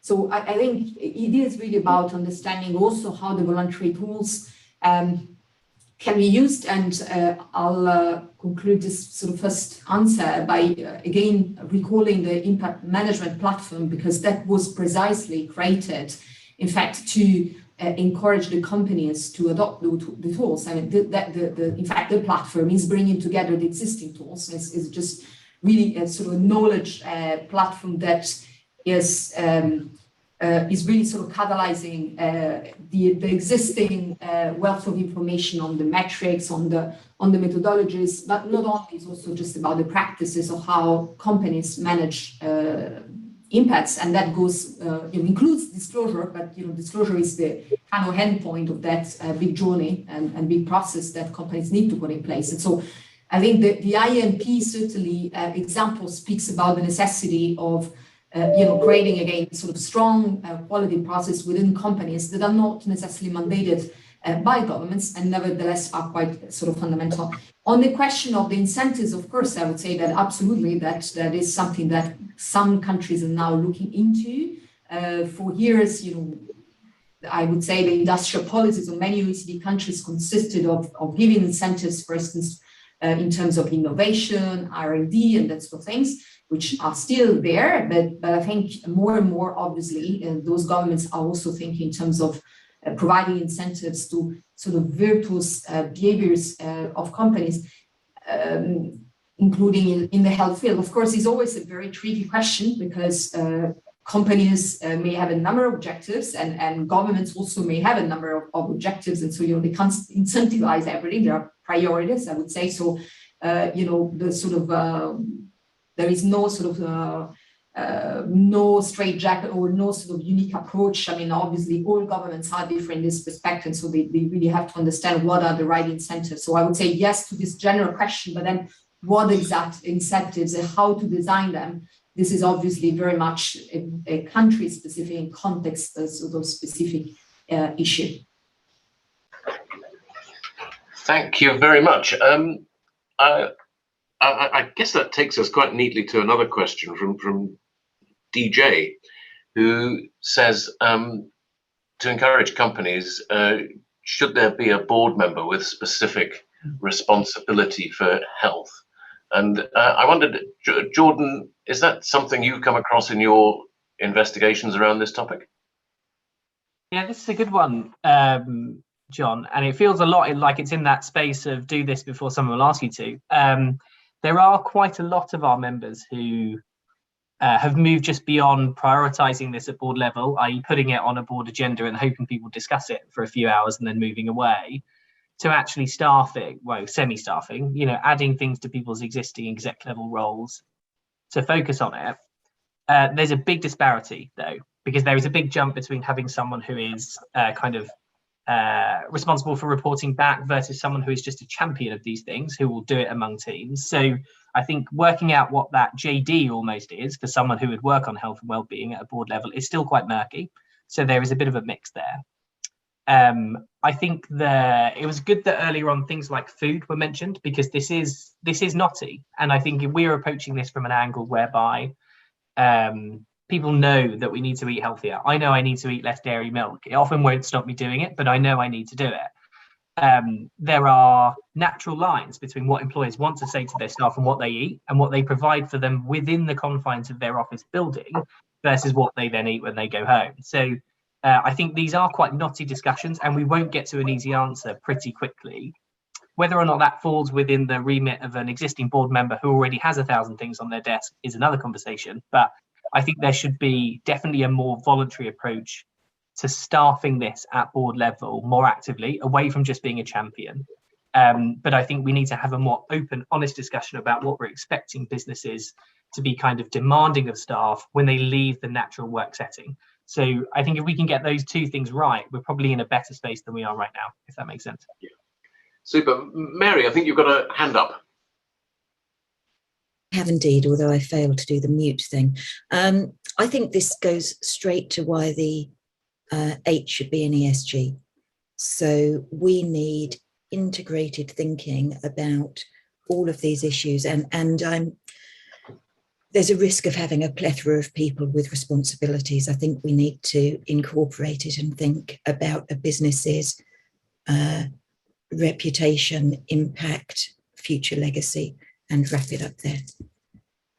Fantastic. And while you're unmuted, in fact, you have just muted again. But while you're there, another question came in from Anthony Blackburn, which I think is a really good question, and right in your space and Andy Briggs's space, which is how essentially should businesses support employees who have to go off and do caring activities for probably older family members. And we sort of know that this is disproportionately something that hits women.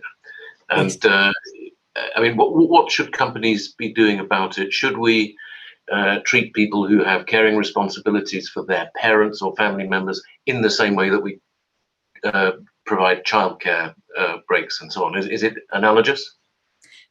Yes, to an extent. So a woman gives birth and you can't change that. So we have maternity leave for that exact thing, but we have parental leave that is a right for anybody with children under the age of 18 for up to 4 months of unpaid leave per year. I think that should be extended to anybody who has a person dependent on them, regardless of age. Societally, I think we need to move to a place where we value end of life and beginning of life in the same way, and we get more comfortable talking about it as a business specifically. So I think I've got 3 things I would say from a policy perspective. One is to have that right to an extended unpaid leave of absence for anybody who has a dependent, to have paid carers leave for, I would argue, for up to 2 weeks, but at least for a week, that can be taken as flexibly as possible. And then the third piece is to have a flexible bereavement leave. And so the reason for number 2 is that whenever I've introduced a carer's leave, it's been massively valued. So the first time I introduced it, it was welcomed more than 1 year's paid parental leave for people. Carer's leave was valued more, and it was 2 weeks of paid leave. And what we found was people saying, well, I'll take a quarter day on a Friday afternoon because I've managed to get the social services appointment then. And the bereavement leave, frankly, nearly all of us will be bereaved at some point, and it isn't over and done with in 5 days. it will come as a wave crashing over you. So having a more flexible bereavement leave and accepting that death is a part of society just as life is really key. So thank you for the question. It's a really telling stat, actually, how well that was received. There's a couple of questions about housing and planning from Roy and from Claire Delmar, and I can pick those up very quickly. On planning, yes, absolutely, it is worthwhile to have healthier places as a clear objective for planning permissions. And in my day job, we're quite a big house builder, and we are moving in that direction. And in fact, we've just entered a partnership with Michael Marmot to advise us on how we can design better to reduce health inequalities in urban settings. So that's really important. On housing, yes, I absolutely agree, Roy, with you that this is where the house building industry can have a really positive health impact by designing and building houses that work better for people's health.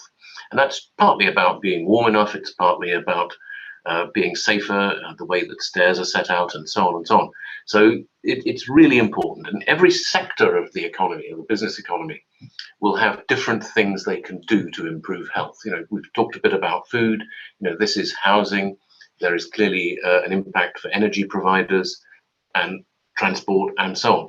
So housing is a really important bit of the mix. It's a sort of somewhat upsetting statistic that there are over 60,000 older people in London who live in housing which is essentially substandard by the government's official definition, and that cannot be good for their life expectancy. So we need to do something about that. So I think time for a couple more questions. I'm just scrolling through here. Let me see. I think that there are a few from the earlier sessions, basically, which are, oh, sorry, Jordan, you wanted to come in, but we'll just tee you up for a couple of the earlier questions, which were about the upside for businesses of this, and how can we encourage greater innovation and faster routes to market for things which are positive in health. So have a think about that while Jordan comes in, because I think you may want to talk about housing and planning, or maybe not. I was just going to echo your point, actually, John, because this is something we're going to look at more actively. I think pre-pandemic, probably about 12 months before the pandemic came on, one of the biggest issues that rose to the agenda for chief execs was the ability to keep staff in big urban centres because of lack of housing. So it was already on our radar. And then knowing that improving housing inequality is one of the quickest ways to improve take-home pay and also quality of living, means that we will be leaning into this much more heavily, and more so at the kind of build out for social housing end, rather than the general kind of higher end of the market. So this is something that the CBI, as an unusual voice again, is willing to kind of weigh in on a bit more actively, just to kind of help that supply rate. And then more generally on the kind of getting products to market as quick as we possibly can, this is something that's firmly in that first bucket of work that I spoke about in terms of prosperity of the life sciences sector. And I think what we want to avoid is moving away from the immediacy of the pandemic. Everyone goes back to semi-degree of normality, and we forget this kind of fantastic rate of innovation that we managed to turn around, sometimes in a matter of days, and a huge amount of risk appetite from regulators, but within a controlled way to get things out there, even in a safe manner. So we really want to kind of bottle some of that stuff, and just to see if in a kind of a non-pandemic world, we can make some of those fast innovations to get things to market that we know have a disproportionate good benefit rather than a disbenefit, whether we can do that a bit more sustainably. So bottling some of that, I think, from the pandemic is really what we want to see, and making sure that all regulators in this space have kind of innovation as a core pillar rather than just something they hope to achieve, is probably where we start. Yeah, so it's about balancing support for innovation and regulation to prevent bad stuff. Romina, I know you've got to run, but any quick thoughts on the balance between innovation and regulatory protection? Well, I think that's as Jordan was saying. I mean, it's always. I mean, in many other areas. I mean, we see that regulations shouldn't be too much or too tight. Otherwise, you don't innovate. So I think that it's about experimenting. I think on some of those, especially on the new areas, and checking, and assessing, what is working. And so in that sense, I would say, if you have to sort of have some sort of regulatory protection, maybe you want to build it in a way that is flexible, not just from a content point of view, but also in terms of timeline, I would say. So, create it as a mechanism with mechanisms that allows you to assess as you go, in the future. But yeah, I think I'll leave it here. I think, the balance of this is already, I think, the right way, I think, to frame it. So certainly you don't want to have sort of an extreme approach on one versus the others. And we know that there are trade-offs anyway between the two. And so you have to assess those again on a kind of continuous basis and taking sort of a fresh mind every time. Great, thanks. And I wanted just to pick up a question from Nick Parl, who points out that a large proportion of the workforce, bye-bye, Romina, take care, a large proportion of the workforce don't actually have access to occupational health. And I'm assuming this is mainly down the sort of SME sectors of the economy. Probably either for Mary or for Jordan, is there more we can do to improve their access? Should we as bigger companies be driving this down our supply chain as well? I'm happy to go first, Jordan, and give you a few moments. Yeah, Mary, yeah, sure.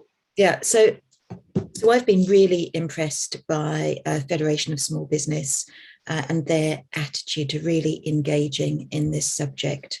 And equally, talking to Public Health England, I think there's an appetite to enable small businesses to get more of that support, not necessarily through big businesses flowing down, but to enable better access to the DWP schemes, to the support that's available through the public services. But the second point is, yes, I do think we have an absolute responsibility to look at our supply chain. And if we're saying we're good businesses, to really examine that through every part of the value chain. So yes and yes and no. Yes and yes and no. Yeah, I do agree with that entirely. I think it's definitely more acute at that kind of SME end, John. I was actually talking to officials about this week, and there never seems to be any kind of lack of will to widen participation or to widen uptake in OH.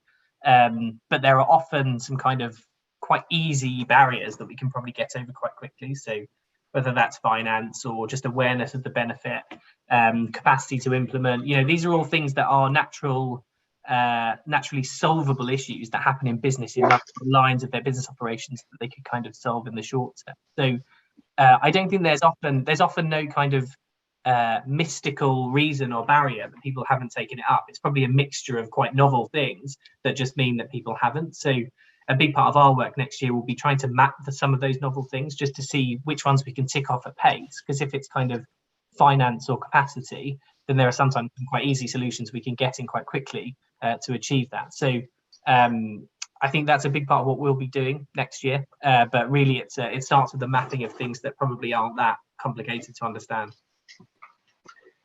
Great. There's an interesting question from Douglas Anderson, to which I don't know the answer, which is, do we know how many employers survey their workforces to ask about physical well-being?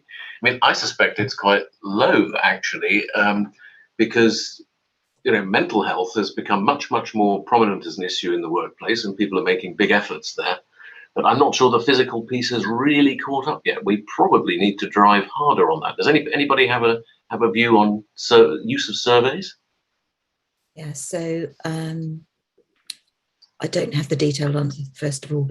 Secondly, employers do tend to see their duty of care around a physically safe environment to be limited to slips and trips, and posture at a computer. That in big companies is usually done by a computer-based training module, and in a manual workplace is usually done by a quick instruction booklet and some posters on the wall. So I think there's an absolute open goal for us to shoot at on that one. Yeah, I've certainly been on a lot of online courses teaching me how to lift heavy boxes, which I don't actually do in the course of my work. But I've not been on any online courses to tell me not to sit at my desk eating crisps all day, which has been known. So yeah, we probably need to engineer some change there. It's a great open goal. Thank you, Douglas, for that question. Now, we're almost at the end of the session. I think we've got 3 minutes left. And I was just going to go to you, Tina, to say, are there things related to Business for Health and our work that we haven't brought out enough in this session? Anything you'd like to highlight for us as a kind of parting thought for the session?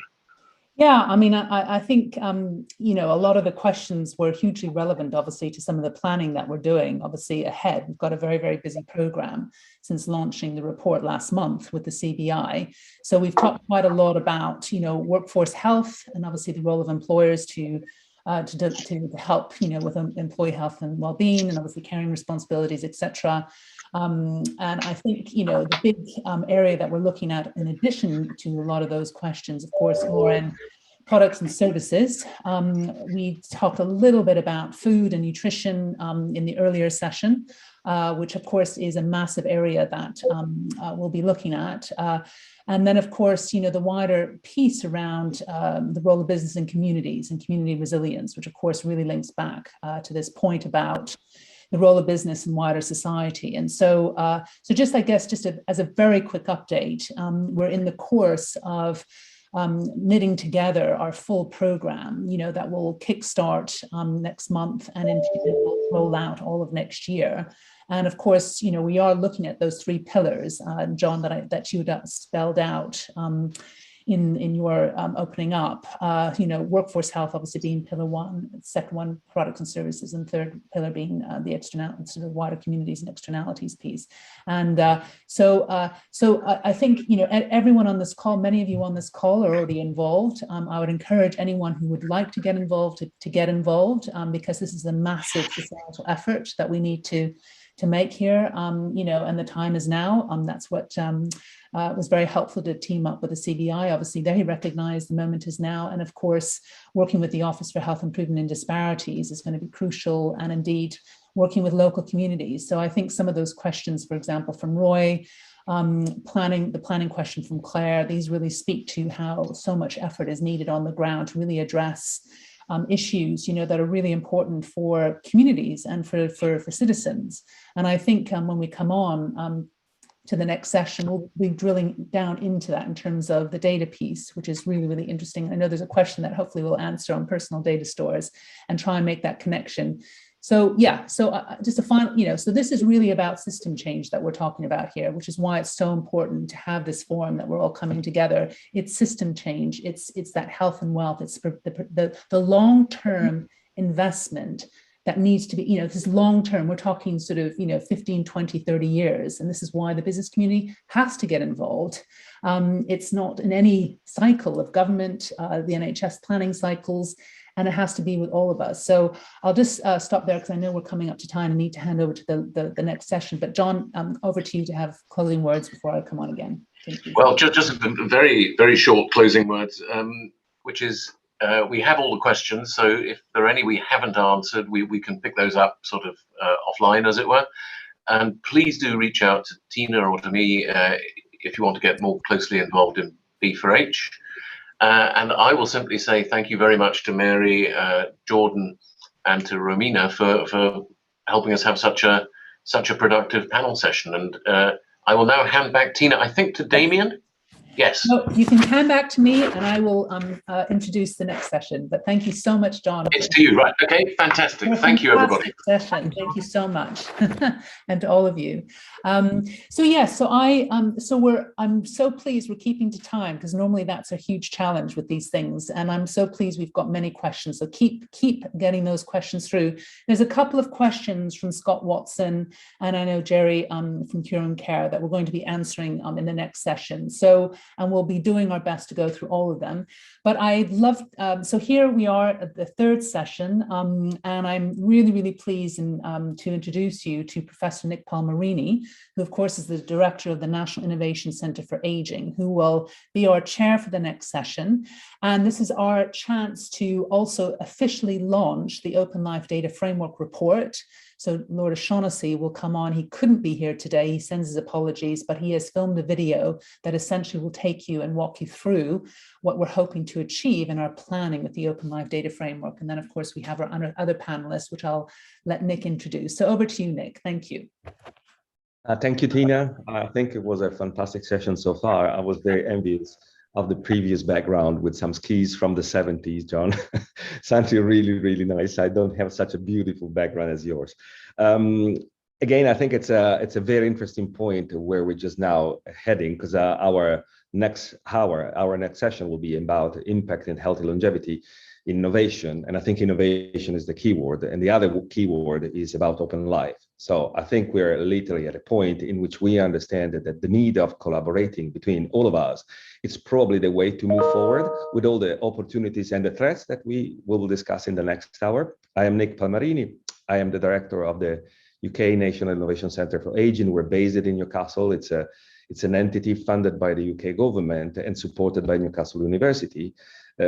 Let's say that our mission is in the word innovation. We take that word very seriously. It's not, let me say, a label attached to a title. It's just where we think we have to add a deeper dimension about something that has been discussed, I think, very well before. We are submerged by stereotypes about what is aging and longevity, positive and negative. I think most of the time these stereotypes are negatives, and has been said before quite well. So what we aim to do at the center here is just to overcome the stereotypes and introducing, let me say, a narrative which is leveraging the common business narrative. We sometimes tend to forget. There are buzzwords out there: blockchain, AI, machine learning. There are things happening in, let me say, in the business arena. It's a lot of things that we tend not to connect as related to aging and longevity, which again, it's what we try to explore with the purpose of impacting our life. I mean, helping us living healthier, longer life. That's the mission. We framed a strategy. We trademarked it. It's called Aging Intelligence, where the purpose is just to explore what we think it's missing, which is a layer of intelligence applied to what is happening to our daily life. We intend intelligence from two perspectives. One, it's the people intelligence. We need to involve people in the discussion, in the conversation. We need to listen from what are the people experiences, life, background, fears also, and bring them as a layer of intelligence, which is most of the time forgotten. The more we get older, the more we are not involved in the play of sharing our knowledge and experience. That's what we do here at the center, also thanks to one community, which is, let me say, one of our key assets. It's called Voice, and it's a community today of roughly more than 9,000 citizens, not only in UK. So we're opening communities in the United States. It's already open in Canada, in Italy, in Australia, because we think this is a global issue and we can only learn from different cultures. The second layer of intelligence is the intelligence of innovation, which is happening. Innovation is not only technology, as we all know, which is important that we start understanding. Innovation in redesigning business model. Innovation is, as been said before, engaging ourselves as employees and not necessarily as citizens. So touch points on how we can engage to improve our health life can be done in an innovative way with probably we didn't think before. So what we're trying to do also is just to combine these two intelligences and ourselves creating a data frame that could be leveraged by others, mainly focusing on what people think about innovation. We support organization, I would say it's business organization mainly, so that we can help them understand where is the opportunity and help them leverage the opportunity to build better products, better services, innovation as well, to serve an aging demographic. Obviously, in display, technology plays a role. Let's say that we didn't have one thing a few years ago. We were a lot aware about what we could do with data, but machine didn't allow us to do it. I think that computing capability that we have available today allow us to think that we can do a lot more with the data for an ethical purpose. And it's part of the discussion of today. With me, unfortunately, Lord James O'Shaughnessy won't be physically with us, but will be recorded in a while. We will have Andy Rodham, which is the CEO of Our Future Health. We have Adam Steventon, Director of Data Analytics of the Health Foundation. And we have Adrienne Berg, which is the Executive Director of Kitalis Institute. I think are fantastic panelists. So I really hope you can bring good questions. I'm sure you will bring good questions, but it's time that we try to start talking about the things that we want to achieve. And again, I think that the video you're going to see in a few seconds from Lord O'Shaughnessy, I think will put one thing that I just, let me say, I suggest as a base of discussion, which is collaboration. I think that the executive summary of the report that Tina highlighted before has a very interesting line. Let me read it. It's the purpose of the report is just to stimulate, to stimulate conversation and encourage collaboration between public and private sectors. I think that's the first key, because if we start from this discussion, and again, I'm sure there will come a lot of questions on several topics, but I guess the key word here is collaboration. It's probably the time we leverage this collaboration if we want to achieve a better health. I would say a prosperity related to this health. So what we discussed many times about the wealth related to the health, but also a way of fighting the inequalities that an access to health sometimes has proved us not to allow people commonly to reach this common goal. So Tina, if you can please send the first contribution. Yes. Thank you.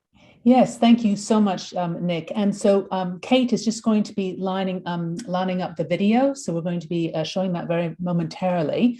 But also just to mention while she's setting that up is that the report has been launched today, it's published today. It is available on the website, the APPG-longevity.org website. So if anyone hasn't yet seen a copy and would like to, it is available there. We'll also send a copy to all attendees of the conference. And of course, our Minister for Science, Research and Innovation, George Freeman, who has appeared earlier, he has written the foreword and of course spoke to the important work that the APPG are doing and with this report as well. So, yes, so over to started out of the work of the All-Party Parliamentary Group on Longevity, really with an exploration of how we can use data and technology to achieve 5 healthy extra life years.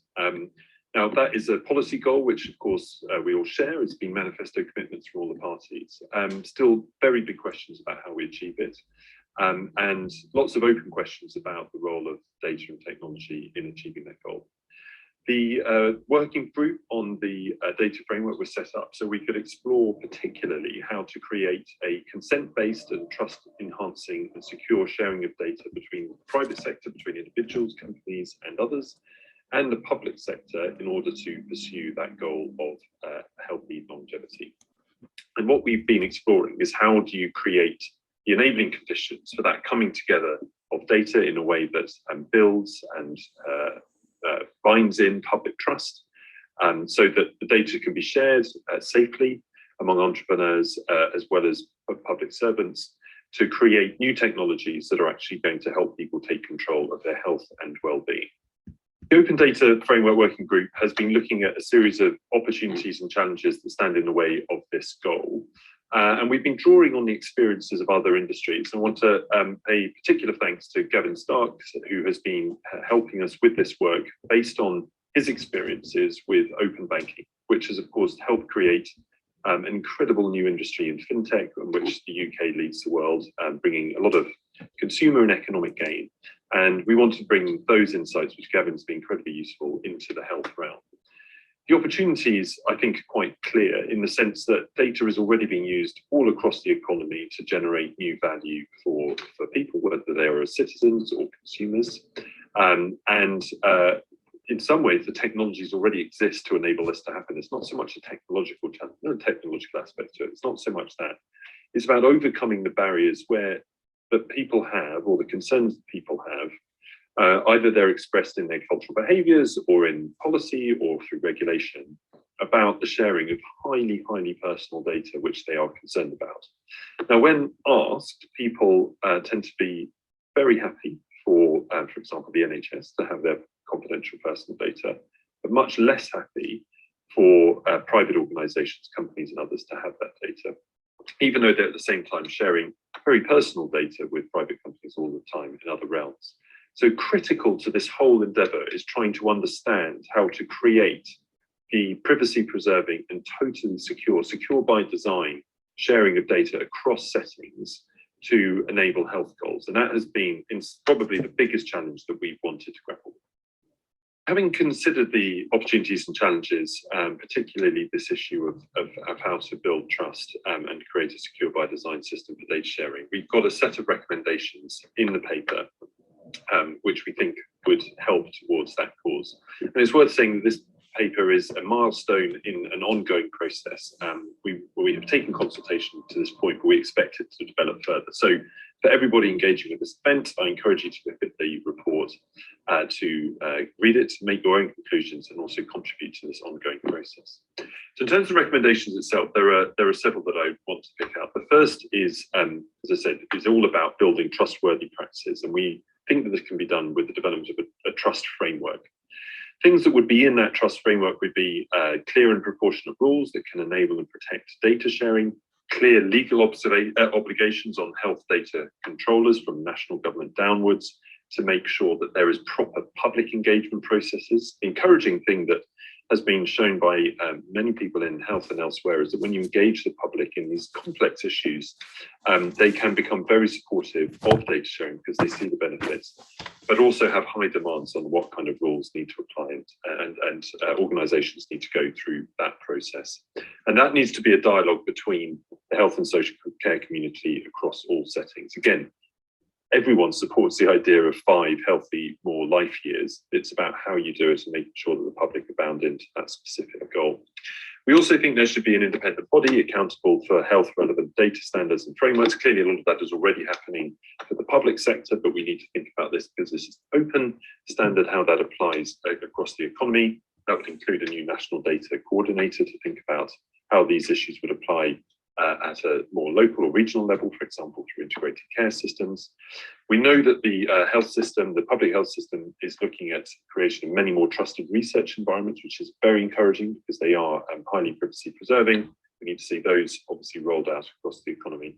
And also thinking about how you create opportunities for innovation, whether that is through sandbox projects being funded, development of new commercial models which share value across individuals, companies, public sector and others, and also looking at making sure that there is, through whether that's through the National Health and Care Data Strategy and other strategies, an ongoing process that considers new technologies coming down the track, whether in AI or elsewhere, and how they could be applied to this important cause. In terms of how we want to move forward, as I said, we want this to be a consultative and iterative approach, which it has been up to now. Dozens and dozens of people, organisations, and have contributed to the development of the framework. So we strongly encourage people to engage in this process that's overseen by the All-Party Parliamentary Group on longevity through the Open Life Data Working Group. There'll be an opportunity not only to reflect on the recommendations that we've made, but also to propose case studies where these principles could be applied in practice with demonstrable benefits to longevity. So please do get in touch. I hope you enjoyed the event today, and we look forward to working with you. So thanks, James. Thanks, Tina. it worked out. I think it just, yeah, if you want to add anything. Sorry about that. No worries, no worries. These things always happen. They test yeah, I know. They test us. Yeah, so that is obviously James, having been very involved in the Open Life Data Framework Working Group, presenting the report. So back on the show. I know Kate will be lining up the slides that Andy will be showing, but over to you, Nick. Yes, thank you, Tina. I think videos finally. Thanks God we were able to make it run from James. I think highlighted well what is the frame of the discussion and how I would say is the ambition of the Open Life Data Framework are so, I would say, is much needed to be addressed. And I think the time is more than ever now. Again, for the many reasons, also for, I guess, a better understanding of what's happening from the ecosystem when this ecosystem is dealing with data. I think now we're in a stage of understanding better what we can do with data, but also what are the implications when we share data. As you heard before, there is a sort of assimilating the concept of the fintech to the health tech, if you for a second follow me on the analogy, which is obviously with many points in common, but also obviously with many differences. So one of the things that I keep as a question for all the panelists along the discussion of today is how we can discriminate data coming from our, let me say, financial background to our health background. And I think it's something that obviously we have a very good example in practice out there, but also what are the differences? I would say it's probably more from psychological and personal level. But before getting there, let me introduce Dr. Andy Rodham. Andy is the CEO, as I said before, of our Future Health. Andy, stage is yours for your brief speech. Thank you. Excellent, thank you, and thanks for the invitation. So I think, Kate, are you going to share the slides from your end? Let's see what's happened now, Andy. At least I didn't record a video. No, here we go. No, I'm just kidding. So I know they're doing a hell of a job in the background. So thank you so much for the support. Thank you. So what I was going to talk about today very briefly is one of the major new initiatives in the UK funded through the Life Sciences Strategy, which is renamed, it originally was called the Accelerating Detection of Disease Challenge, but it's got a much better name now, I think, in Our Future Health, but is set up particularly to tackle the growing challenges around treating late-stage chronic diseases. So it came about from, I think a lot of the things which have been talked about today, that people tend, despite sort of improvements in treatment, we do still see lots of people living in sort of sick life in later lifetimes. And really, what we really want to focus on is how do we do that earlier detection? It's a key focus area in cancers, it's true in Alzheimer's and dementias and others. But how do you find people earlier? How do you get better prediction with those who are going to be at highest risks of disease? And then what's the intervention that you deploy to those groups to make a difference to their life, either to give them healthier lives, to prevent the onset of disease, or to slow the onset or progression of disease? So if we go on to the next slide.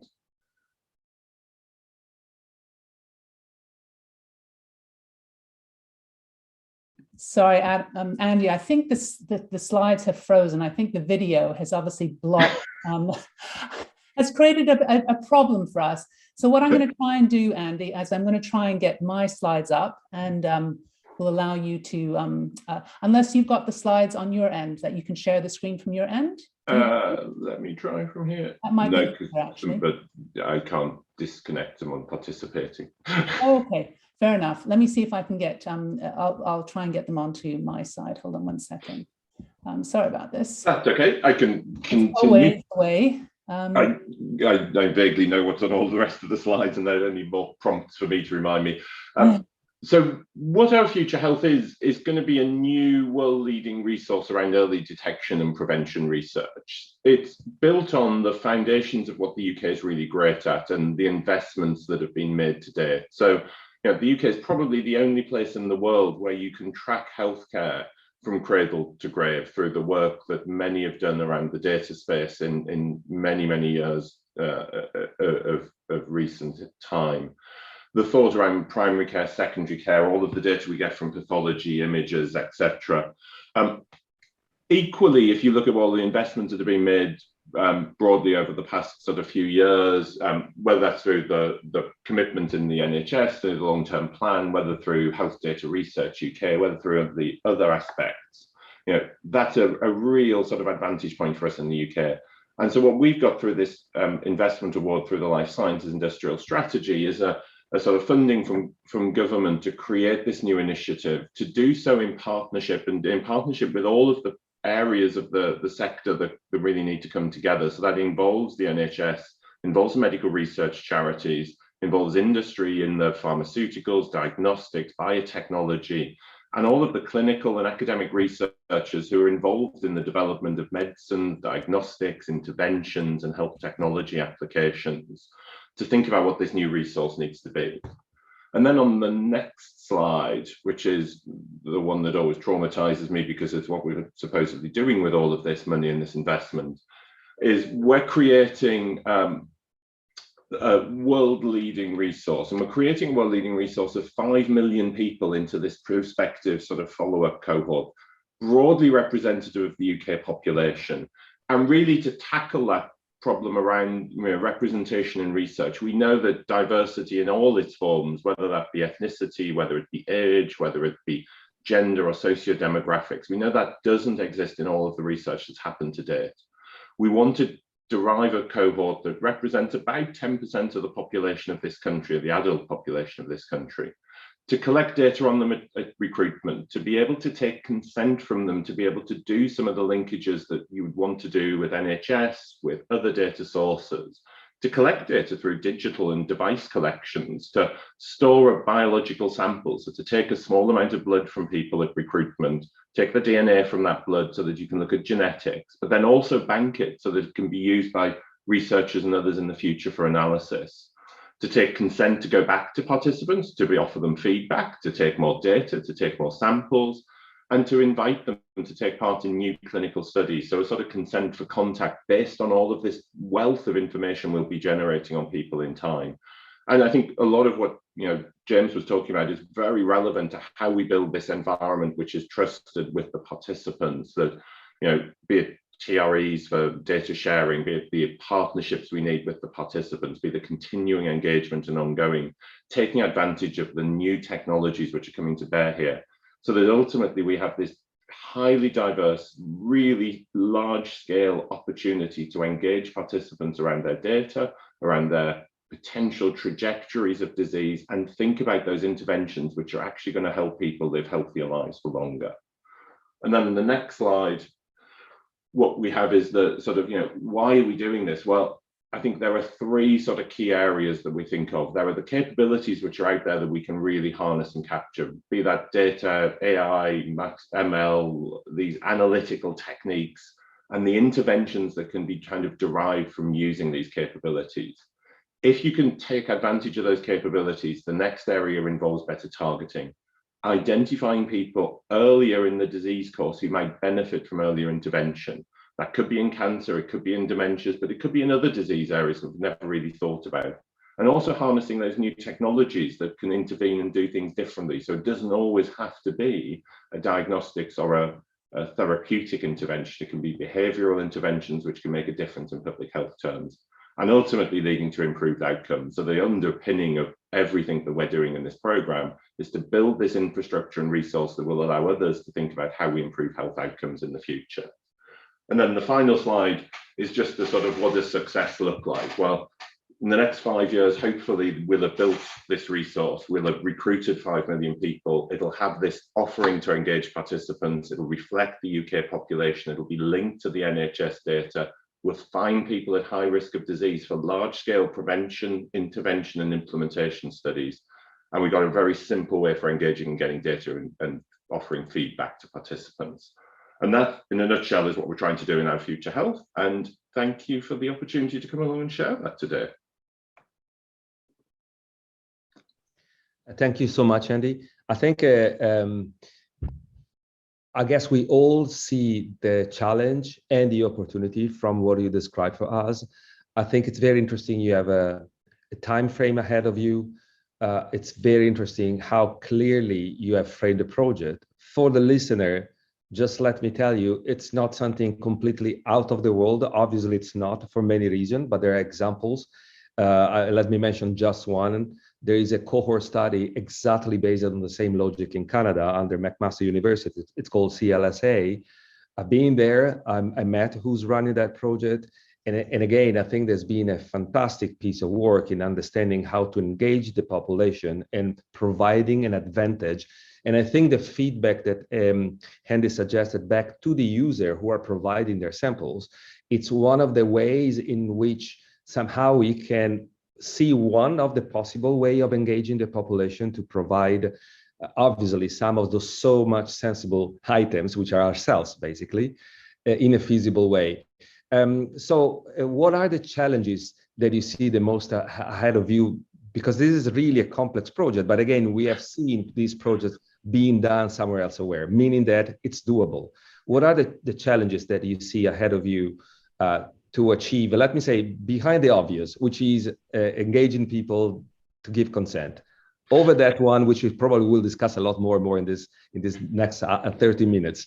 But what else you see as a big challenge? Well, I think there's a few. So I think how you actually deliver something at the scale that we're talking about, because this really moves away from being a typical research project to recruiting 5 million people. It's a sort of almost consumerized business to try to get to that sort of value scale. But you do need to do things really logistically and really simply so that you get people who want to take part, and to do so without interfering too much with daily life. So how do you get a blood sample from people in a really easy way? If we partner with the NHS, how do we do so that we don't disrupt treatment delivery any further? Because the NHS is strained to capacity at the moment with everything that's happened as a result of COVID.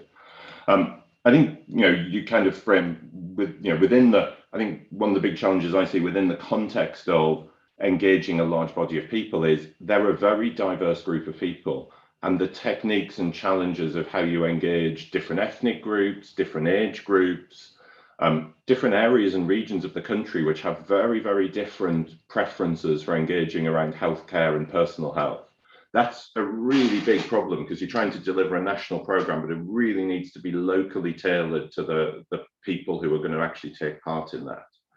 And I think the other, challenge which keeps me awake at night, or the other opportunity which keeps me awake at night, the security and technological aspect of this. If we do become successful and create a database of 5 million individuals with their health data, with their genetic profile, the opportunity for hacking, cybersecurity attacks, it was out in the news this week alone for the sort of what National Cybersecurity Centre were defending the country against around the vaccine development program.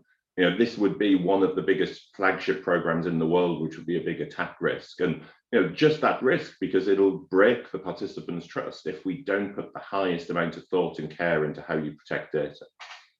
Which is a challenge that beautifully drives me to the next speaker, which is Adam Stevenson, Director of Data Analytics at the Health Foundation. Adam will talk about ensuring equity and inclusion in health innovation, which is obviously also related to the security point you made before, Andy. Adam, stage is yours. Great, and lovely to be here today.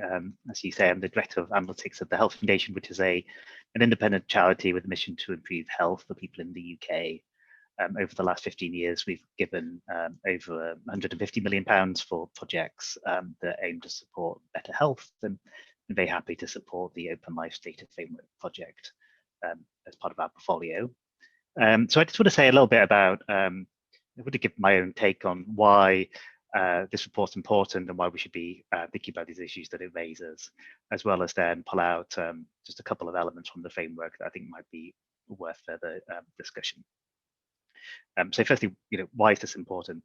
Well, I want to start by talking about the NHS data sets. And obviously in the UK, we are tremendously fortunate to have the NHS, and a very positive side effect of the NHS is the data that has been generated. And the particular aspects of the NHS that have been very helpful from a data perspective are that it's a single payer, and that we've had over the years a number of good investments alongside not so good investments, and in particular the NHS number has been dreadfully helpful. So just by way of background, our general practices became digitalized in the 1980s, which was much before many other countries in the world. 98% plus of our population are registered with a GP, and therefore we have longitudinal, fine-grained information from general practice. Our hospital data, hospitals began to invest in administrative data in the 1980s, late 1980s, early 1990s, driven by the introduction of general management into the NHS. And those data sets are rich, they're research ready, they're person level, they are more geared towards looking at resource use because of the history of those data sets, but the hospitals more recently have begun to invest very markedly in electronic health records. We have wonderful clinical audits, which are underused, which are national data sets, which are clinically led, which capture elements of care that are important from the clinical perspective. We have world-leading disease registries, which could be useful for research. In the early 2000s, we invested in data to support patient choice and work to improve patient experience of care. Our social care data is, by the way, becoming quite good, and we're used to thinking about social care as being somewhat beyond the NHS, behind the NHS, but actually pockets of the social care system are overtaking the NHS in terms of the data systems that have been put in place. And the community health data, although it's not brought together nationally, exists in pockets in the UK. So we have wonderful data, and it's clear that there's an amazing amount that we can do with health data in terms of helping to detect disease earlier, develop and personalize treatments, improve the quality of care, and so on. In fact, it can be tempting when thinking about health data to assume that it provides a panoramic, somewhat omniscient view of the nation's health, but that view would be mistaken. Now, there's never a subtle way to introduce Plato into a talk, but the thinking about health data is a bit like that image of a cave. The scene where there's a cave, there are people on the floor, there's a light, and there's some shadows on the wall. And when we look at health data, we're really just looking at these shadows on the wall. It's a dim, murky representation of people's lives and people's health.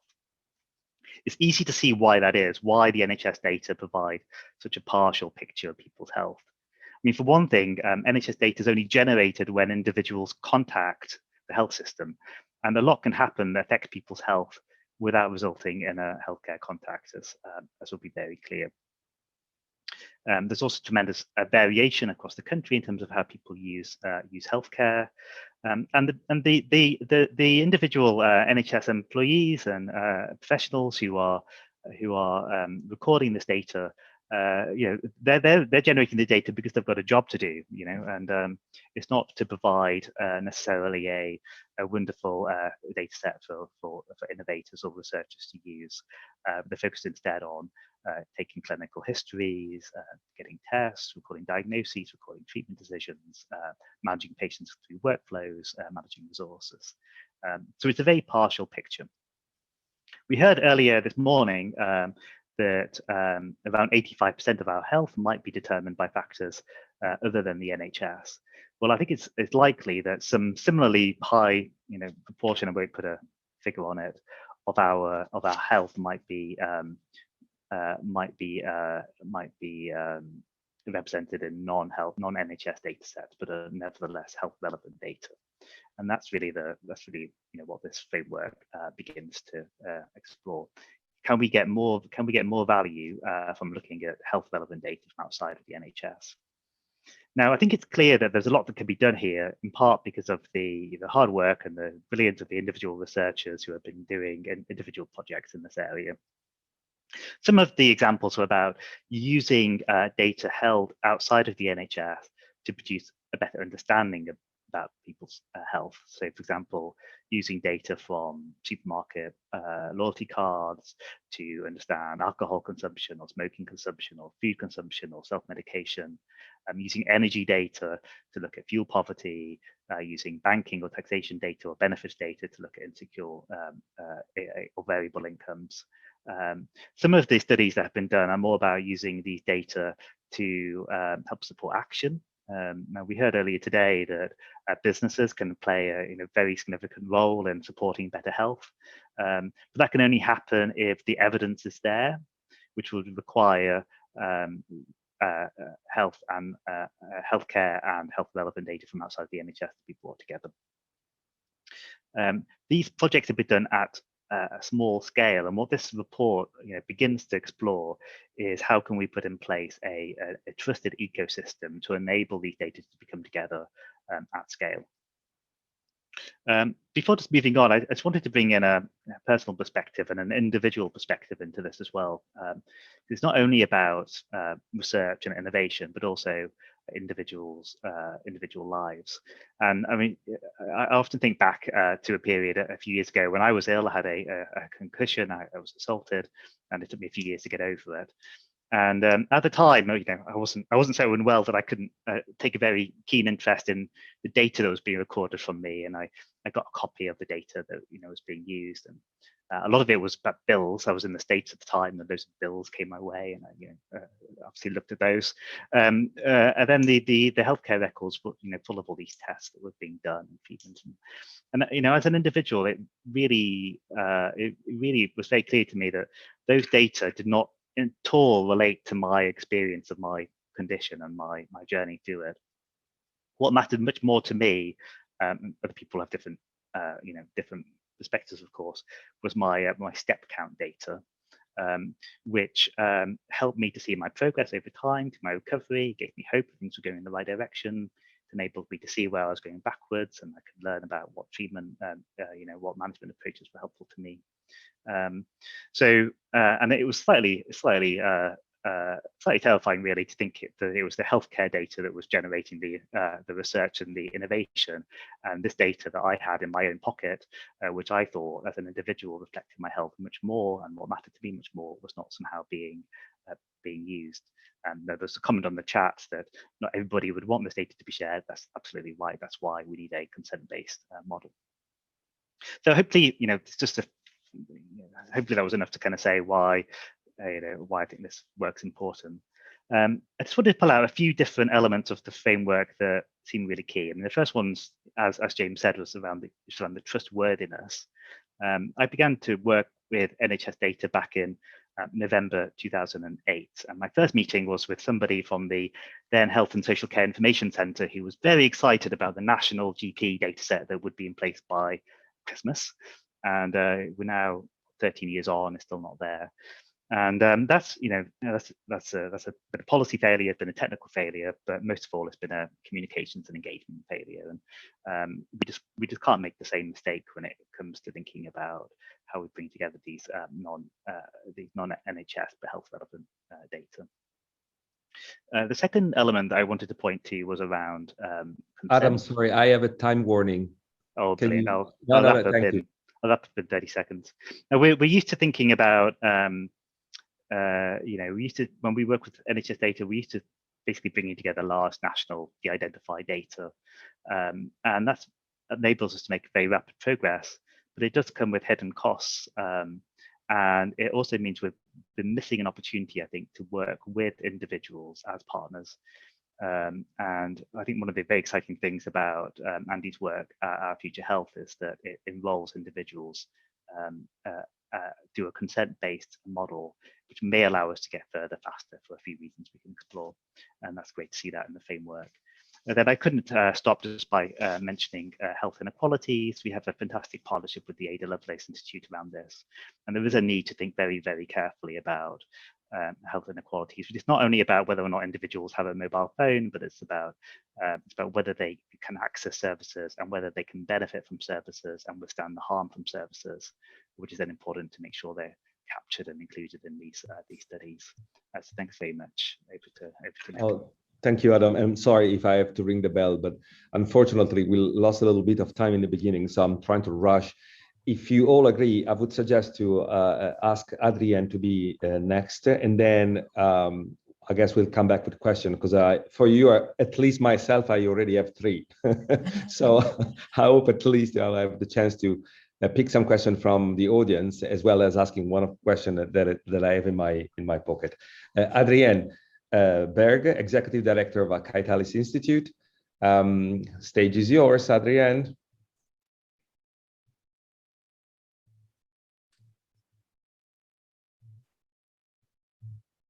Hoping that the audio will work. Hello, I'm Adrienne Berg, the Executive Director of the Catalyst Institute for the Delay and Prevention of Age-Related Diseases. And here in the US, we have a very different view of innovation because we see it as a two-part process. First, the innovation itself or the invention, but second, the roadmap to get those innovations to the public and to make them part of public health. And at the Catalyst Institute, we are working on building those innovative roadmaps. Now, one of the issues that we have in the US is that we do not have an official national policy on healthy longevity. We're building one. A great innovation is the fact that we are breaking silos. We have online campuses, 4-day conferences, continuous webcasts that bring together not just the geroscientists that we also represent, but the policymakers, the people in academia, the public health groups, and of course, even patient groups. So we're dealing with the issue of innovation for healthy longevity in a global and interdisciplinary way by bringing the voices together to help with the solutions to the problems we have. Now, what are the barriers or the problems to innovation? Well, one is regulatory policy. Right now, we are a nation that focuses on cure rather than prevention. And our FDA, our Food and Drug Administration, is built that way. So the endpoints that a clinician would have to show would have to do more or less with making better a problem that is exactly disease related instead of healthy longevity related. We are innovating by changing and suggesting new pathways. Now, we're very lucky in the US, and that is that we do have an FDA that is responsive to stakeholders, but most of those stakeholders have been disease or patient advocates. We are healthy longevity advocates, and we are seeking to hold stakeholders meetings on that basis. Another innovation that's quite different than what you might have in the UK is that we have the intervention of the states as well as the federal government when it comes to any kind of healthcare policy, including healthy longevity. And there are states like my own of California that have made healthy longevity primary in their goals. And we're seeking to take that kind of attitude that some states have adapted and bring it to the Washington Conference on Aging in 2025, so that it doesn't become just a Washington Conference on Aging, but also a Washington Conference on longevity. More innovations. Well, you've heard so much about technology. We are seeking and have gotten fairly far with Medicare, our national healthcare program for people over the age of 65, and Medicaid for those underserved populations and children, to adopt coverage for certain technologies when it comes to healthcare. That does include virtual visits. A lot of that, of course, was spurred by COVID, but it also includes devices. We're looking to have biomarkers, continuous glucose monitors, and other innovations being covered so that it's not only the very wealthy or those who can afford it that can have this self-monitoring. We're very hopeful that these kinds of biomarker devices or self-monitoring devices will also change habits. One of the issues in the US is that 1 of 10 of us have diabetes. Of those, 90 to 95% are type 2 diabetes, meaning it's a lifestyle issue. And so we're hoping that our national policy will include an environment for better food, for exercise, for supplements that we can all afford and that we can all take. And finally, and I would say not to put this at the end of the line, but perhaps to put it first. AI, artificial intelligence, is one of the things that is going to help us in so many ways, not just with healthy longevity, but with another focus of ours, and that is healthy longevity for all. That means health span equity. It also means that the data that we gather has to be from all of our populations, including those that are currently the underserved populations and that do have shorter lifespans. So we are expecting that through the NIH, the National Institute on Health, and what they're funding. They'll be funding studies, there'll be clinical trials that include all of our populations, and the use of AI and data will be extremely important. And we see the connection between those kinds of technologies and scientific breakthroughs and health span equity. So for those of you who are interested in taking a look at these silo-breaking vehicles that we're bringing to the table, take a look at the Catalyst campus. You'll find it at Catalyst, KITALYS.org.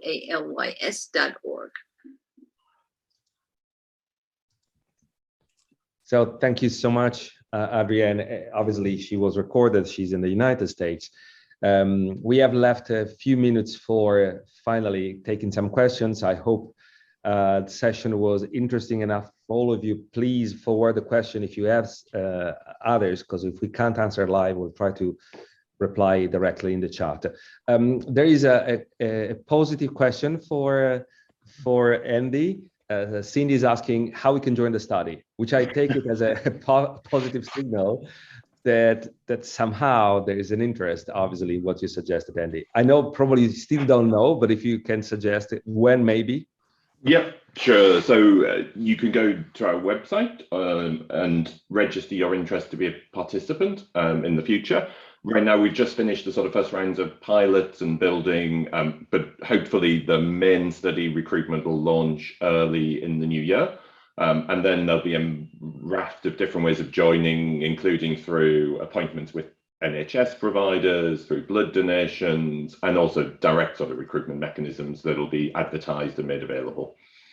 And since you're here, what can you say to give us confidence that 5 years more HLE, healthy life expectancy, is possible through better data? Do you have any indicator that can suggest it?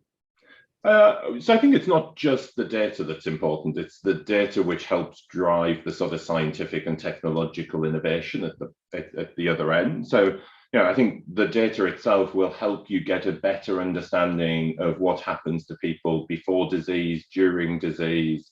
It will help you design better studies. It will help you go after people to understand what might be different about them compared to those who don't get a disease.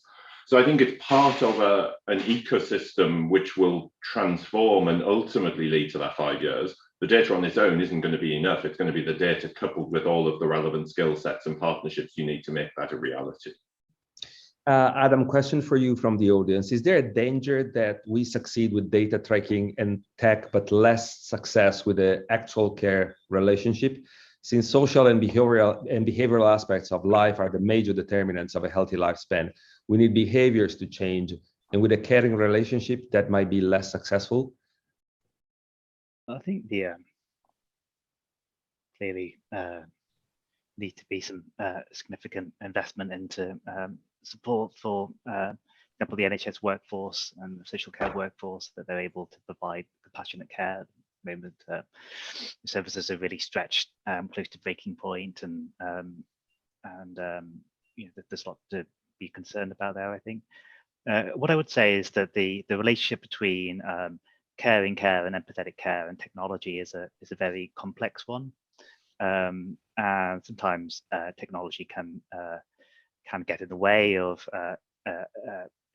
caring and empathetic care, but sometimes it can support it, often in surprising ways. We did a survey of the Health Foundation that's on our website, health.org.uk, of the public to ask how they felt about receiving bad news by video conference, which is traditionally one of the things that you think should never happen, but actually a significant proportion of the population would prefer to receive bad news that way. And this may further change over time as we see advances in human-computer interaction, for example.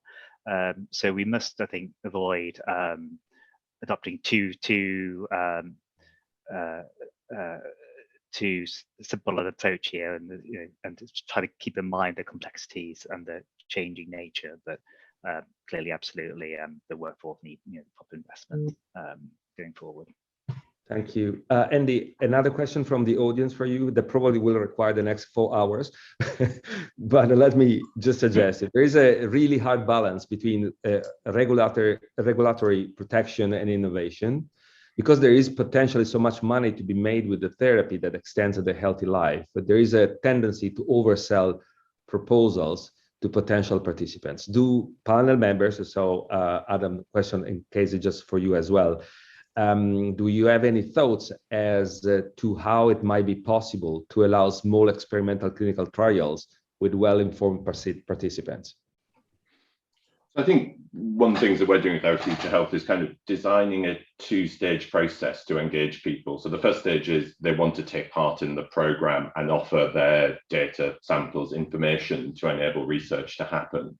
The second step is then for future studies, whatever they may be, for people to be recontacted by the academic, the clinician, the company, the whoever it is that wants to do that study, and be offered that level of information at the next level there down, the next sort of level of detail that you need to decide whether you want to take part.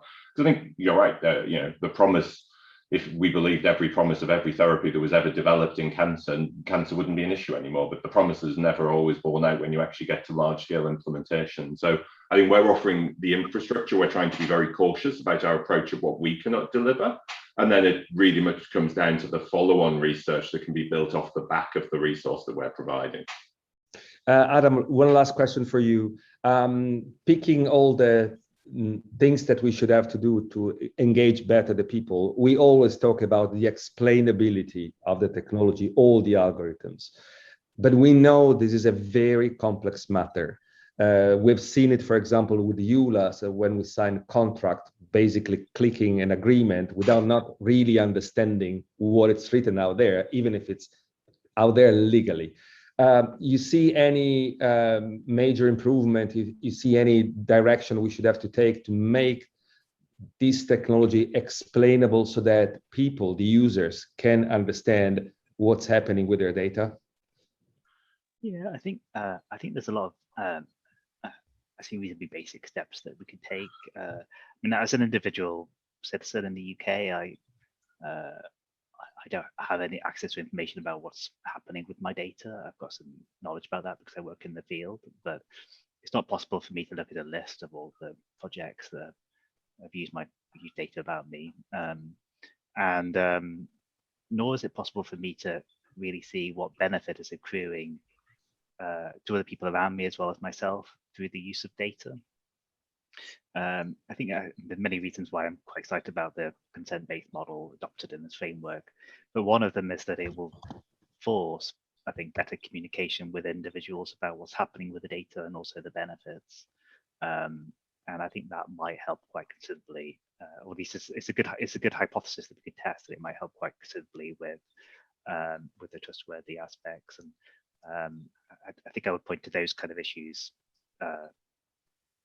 alongside, and maybe even in reference to some of the explainability issues that are nonetheless important. So our session is over. I'm sorry, we just rushed a little bit. We had some, hiccups with technology, as it always happened, but I think we made it happen. So anyway, thank you so much to Lord James O'Shaughnessy, Dr. Andy Rodham, Adam Steventon, Adrian Berg for being with us. Tina, I just hand over back to you. If there's anything else you would like us to add, in case you still, we have, I guess, 30 seconds probably. Well, I mean, we're unbelievably keeping to time so well with this whole event, which is fantastic. And yeah, apologies, video always causes problems, so apologies for that. It locked our slides as well, so apologies to Andy for your presentation. But I think we managed to get through an awful lot. And just a final word really on, before I introduce the next session on our 3 innovation case studies, which is, innovation right now that is happening. Now, of course, the Open Life Data Framework report, which I hope everyone will have a look at. Again, it's on the APPG website, and we will be sharing it to all attendees of this session as well. We have focused, obviously, there are 3 use cases that form the basis of the report that will be presented tomorrow. And I'll introduce you to Richard Chow in about 20 minutes or so after our next 3 case studies, who can tell you a little bit more about tomorrow. But just to say, this is the first start. This is the first step, I should say, in a long journey about making this trustworthy framework happen in real life. And we need to test it out in real life. That came through so clearly with all of our conversations with key stakeholders, the Center for Data Ethics and Innovation, NHSX. We spoke to, and involved over 100 contributors in this exercise over a number of months and through a wider consultation process. And there's been a lot of interest to work with us, obviously, and we will be mapping out, key critical stakeholders to work with in the next stage of the framework's development. Now, Gavin Starks, who is the co-architect of open banking, who it wasn't able to be here today, who was instrumental in helping us prepare this report. He will be there tomorrow. But essentially, we are going to be involving a much wider stakeholder group in the next stage. So anyone who is keen on getting involved, please do get in touch. And the details are also in that report. So I'll stop there, but I just wanted to say, so Nick, thank you so much for stepping in and sharing this session. Despite the hiccups, we got through an awful lot, and I hope people will continue to send questions, because the next 15 minutes will be spent on actually looking at real stuff that is happening and being planned that really spell out and show the promise and potential of what we're really sort of aiming to achieve here. So I'm going to be introducing, and there will be and I know one person will be sharing their slides, but I'd like to introduce as our next speaker, someone who's actually been involved, throughout, a lot of these discussions, on open live data over the past couple of years, actually. And this is Nigel Hughes from Janssen, actually based in Belgium. And I first met Nigel well before the pandemic started, but he's going to take us through the European Health Data and Evidence Network that he's been involved with. So I'm going to hand over to Nigel, who can tell us in 5 minutes sort of what he's been up to. So Nigel, over to you. Thank you very much indeed. Thanks so much for the invite, Tina and colleagues, to speak today. I'm very much appreciated. Clearly, like many of us, we'd all wish we could do this in person, but there we go. I am sharing some slides. Hopefully that's working. I said I wasn't going to, Tina, but then I decided I would. If it works, it's fine. Yes. So thank you so much. Talk about EDEN, European Health Data and Evidence Network. It's a program, a European program that's been running for 3 years now. And continuing, but I'll give some details on that, but also some of the backgrounds, and also hopefully pick up on some points I thought relevant from the earlier discussions as well. So, well, despite a lot of the innovations that we've heard today in terms of responding to the need for evidence generation to inform what we do, whether it's in terms of our own lives, clinical practice, public health, and so on, to date, Europe, in fact, every region in the world, has been an ocean of data, but a desert for analysis. So we are creating tons and tons of data. I mean, just petabytes, I think, or exabytes, vast sums of data, across society now. We as individuals. In healthcare, it's an interesting one, and I may be at odds with earlier comments, but much of the data we're talking about in healthcare, and certainly for research, is about us. It's not by us. So much of it's contained, for instance, electronic health records and similar things, claims data sets, all sorts of things. But they have been generated about us. We have had very little hand in creating any of that data. We're the subject of that data. I think that's an important distinction when we talk about controls, consents, agreements. Transactional nature of healthcare is that there's a corporate responsibility, if you like, across healthcare systems for managing and protecting our data. If I had to consent for every step, taking the blood off to the lab test being done, reviewed by pathologist, result coming back to my GP, primary care practitioner, healthcare would collapse. So there are some intrinsic aspects that are very unique to healthcare, I think, in terms of, and there are many more, of course, but in terms of how we manage healthcare data. And much of what we're talking about is so-called structured data, so data that's within these kind of medical record systems and various others. Semi or unstructured data, of course, a bit more challenging. This is kind of like text-based data and handwriting and so forth as well. There are obviously a lot of initiatives and technologies to start addressing this, but it takes more time and resource and effort. And of course, the sheer wealth of challenges around regulation have made this really very cumbersome.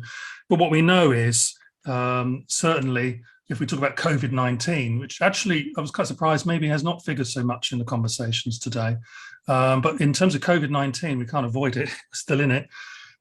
This cartoon, who led the digital transformation of your company, was it the chief executive officer, the chief technology officer, or COVID-19? We have seen, despite the appalling consequences of this pandemic globally, certain increases in trends, particularly technological, in our society. I mean, a good example, maybe something like telemedicine. But also in terms of focus on data, because clearly we have been caught with our pants down, excuse the expression, internationally and as a scientific community by this pandemic, because the right data has not been in the right place at the right time to answer the right questions. I find it even remarkable that there are still people debating on the efficacy, despite the BMJ meta-analysis yesterday, of wearing masks, for instance, let alone therapeutics, vaccines and others. So we have real challenges and across. COVID-19 is an example which is acute, but reflects every other disease that we have to face in our societies of not having timely evidence. And I would, and these are personal views, not of my employer Janssen, of course, but people die every day because we can't do that. We cannot generate insights quick enough to impact on our management, treatment, and care of individuals with certain diseases. Clearly, in terms of longevity, in terms of how best to improve one's lives and get that extra quality of years, as we've been hearing. This is a travesty, actually. And we need to think about this in this context. And I think that also puts other things into context, including consent and security and so forth, because we need to think about the bigger picture here about what we're trying to achieve. So Eden is a network. It's an IMI program. I'll mention that in a moment. But we are aiming to create, and we are creating an ecosystem, what we call an open science network. So enable better health decisions, outcomes, and care. We're doing this with a certain type of architecture. It's called a federated network. I'll explain that in a moment. And we're using tools to harmonize or standardize different types of data contained in different systems, different human and machine languages, different geographies, and so forth, to a common standard, if you like. It was what we call a common data model. So the key emphasis on this is that data stays local. There's no central database, there's no central data lake or architecture at the center of this. Keep the data where it is, because it's already protected behind firewalls, approvals, governance, and so forth. But harmonize it so you can run standardized analytical tools on top at scale to run your studies more quickly and obviously generate evidence more rapidly and with much more size and significance. IMI, if you're not familiar with this, is the Innovative Medicines Initiative under Horizon 2020, Horizon Europe now, I suppose.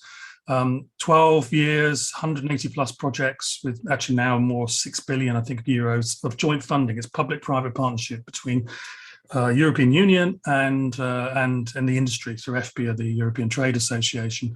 But the key emphasis is in the slide is on radical collaboration. It's about pre-competitive radical collaboration between public and private partners to accelerate access to innovation in healthcare for EU citizens.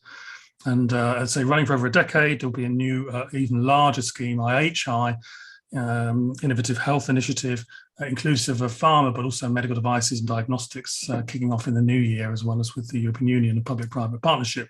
We're a consortium. I haven't got time to go through this now, but we're led by Erasmus Medical Center in Rotterdam and our sales and industry side and in Janssen, hence I'm the project lead, but numerous, including UK-based institutions and so forth as well, many of which you'll be familiar with, from NICE to the University of Oxford and so forth. We're running for 5.5 years. So we started 1st of November 2018, hence just over 3 years ago. We finish as a project in 2024, but that would be rather calamitous. We stop there. So actually, we've already initiated a legal entity to take over from this post-IMI. And what we're doing, we're harmonizing data at scale, as I mentioned, to this so-called common data model. We estimated to do the 100 million health records at the start of the project. We're now working with around 450 million health records across the European region. This federated architecture, explain that in a moment, create this open science community where everyone can collaborate, so-called data partners, those who have the data, small to medium-sized enterprises, small tech firms, academia, industry, payers, regulators, governments, NGOs, patient organizations, and so on, supported with education. We have a whole education program in terms of upskilling, because it's all well and good you work with the data to get it into a position to be used for research, but people need to understand how best to use it with the right tools, skills, and methods. And lastly, run evidence generation at scale to show if we can improve outcomes in care and for individual patients, of course, and populations today, not in several tomorrows, because of this time aspect as well in terms of generating insights. Very briefly, federated network looks kind of like this in this schematic. Imagine on the left, all these 3 different data sources. Could be a hospital network at the top in grey in Berlin, a primary care network in Milan in green, and CPRD, a national data set in England in yellow, all harmonized to this common data model structure behind their firewalls. And then you can send your question to be analysed across this network and the various data partners of interest have the relevant data, return the population level results, not patient identifiable data, to a central portal which contains a data partner catalogue, feasibility tools, but analytical tools for you able to conduct your study at scale. And this is essentially a so-called distributed or federated data network that doesn't host data on behalf of anyone. We do this by working with data partners I've mentioned, and hospitals, primary care, claims, all those kind of things, national, regional data sets, registries, and so on. And we have open calls. They can apply and be supported with finance, technical support, and further work to help map their data to the common data model, but then become part of the data partner network and be involved in research, audit, and benchmarking. And we actually train and certify small to medium-sized enterprises to do this work in terms of the harmonization work, the source data to the common data model. We are working currently with 98 data partners in 23 countries. The European Union IMI program covers 46 countries, not just the member states. UK is still a member of that, at least hopefully for the long term, but from Iceland to Israel, from Portugal to Ukraine. And we have had 4 data partner calls, and 98 data partners are spread out across all these countries. Just had our 5th data partner call on Monday, it closed, and we had 89 applications from 24 countries, which was remarkable. And so this network's only going to grow with more and more data partners, which is what we need, and continue to amplify that. And we've meanwhile trained and selected 47 SMEs in 19 countries to support these data partners in doing this work. No one's done this on the planet. This is actually engendering a whole marketplace of small tech firms to be empowered and upskilled and certified in doing this work, then feeding back into the network, supporting the mapping work per data partner, being funded from the project, but importantly also especially in terms of supporting future development, sustainability, and innovation within the network as well. I should probably stop there, I think, in terms of time, but just to reiterate, what are some of the drivers? This slide just looks at a poll. We looked at data partners. Most of these data partners, whether hospitals, primary care, national data sets, whatever, becoming part of a community, participation in international studies, and improved interoperability of data were the key 3 ones over the money, which was the 4th. But importantly, much of the other things were around improving science. Again, this open science approach of being able to collaborate and conduct evidence generation at scale. And I don't have time, I think, to go through many other items as well, but I can provide these slides maybe to Tina afterwards to circulate. And eden.eu, if you forget everything I said, contains a whole wealth and cornucopia of information about the programme, which is, I think, truly quite a unique innovation. There are other programmes working in specific disease areas, like in prostate cancer or hematological cancers and so forth, in the group of projects that are clustered with inclusive of Eden. But we are looking very much at scale and at scope across all diseases, and inclusive of our work to date, which I haven't had time to go through, of contributing to the scientific response to COVID-19 as well. But thank you very much for the time. Thank you so much, Nigel. That was stupendous and so interesting to see what is happening on such a large scale in Europe as well. So thank you so much. I know time is marching on, and I would like to bring on Liz Brandt, who I know very well, who is very involved in the Open Life Data Framework Working Group, but she and her team are also working on an incredible program on mental health and well-being, the Sandbox. And over to you, Liz, and I think you also have some slides that you'll be sharing as well. And we've got 5 minutes, and then on to Alan, and then we'll close up. I'll hand over to, we're still on track. So over to you, Liz. Fantastic, Tina, thanks very much. And yeah, I've got some slides, so I will try and stick to time, because these things get quite tight. So thanks very much for having me today. It's been really exciting to hear what's going on and the focus of this group and the amazing work that you guys have done. Excuse me. I am Liz Brandt. I'm Chief Exec and co-founder of Control Shift. We focus on business innovation through the sustainable use of personal data. And I'm going to talk about an initiative that we're working on specifically in the health and well-being space, which is called WellApp, which is about empowering individuals to self-manage their mental well-being.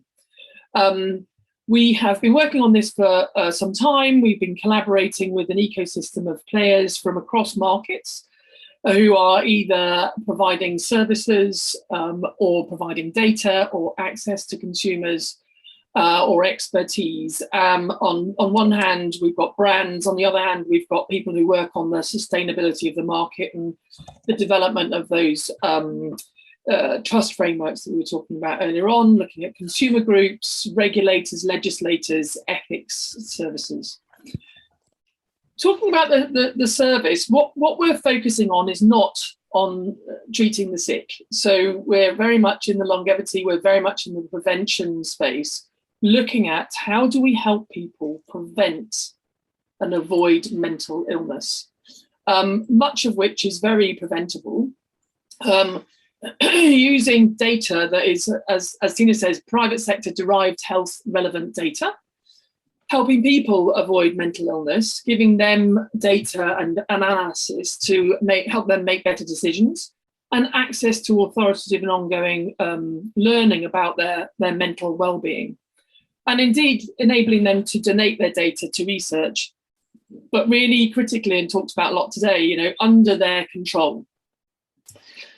So what are we talking about here? So just give you a glance of this. There's a report on our website, which is open to everybody, that gives you much more information about what we've done in this already. But just to give you a sense of what this might be or is it's an app and a web service that enables individuals to gain access to their data and use that data to analyse their mental state and then gain access to services. So you might be referred to this service by a friend or a family member or a health provider or even your employer. You're onboarded, and consent is a huge part of this. We talked about this enormously, and I know Alan's going to talk about MyDex in a minute and how those types of services can enable that consent and the data flow. But the data is then enabled within the service itself, under the control of the individual, with their consent.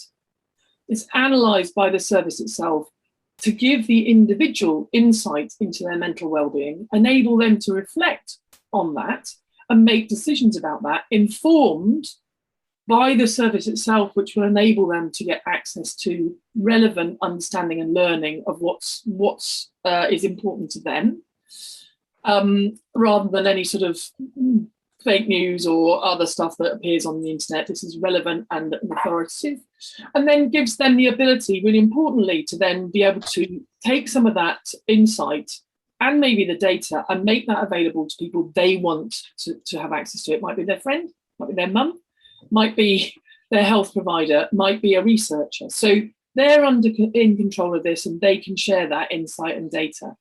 I don't need, I don't think, to focus too much on why mental health is important, but pre-pandemic, it was underserved by 35 to 50%. And post-pandemic, or in the middle of pandemic and post-pandemic, the demand has gone up. So we have a massive undersupply in the mental health space. And that's the treatment of, how do we prevent people getting into that need and enable them to make better decisions about their mental well-being? In the data market, we've been in the data market for 12 years looking at how we create these sustainable data markets. And overall, we've got to remember that masses of money is made out of this data market.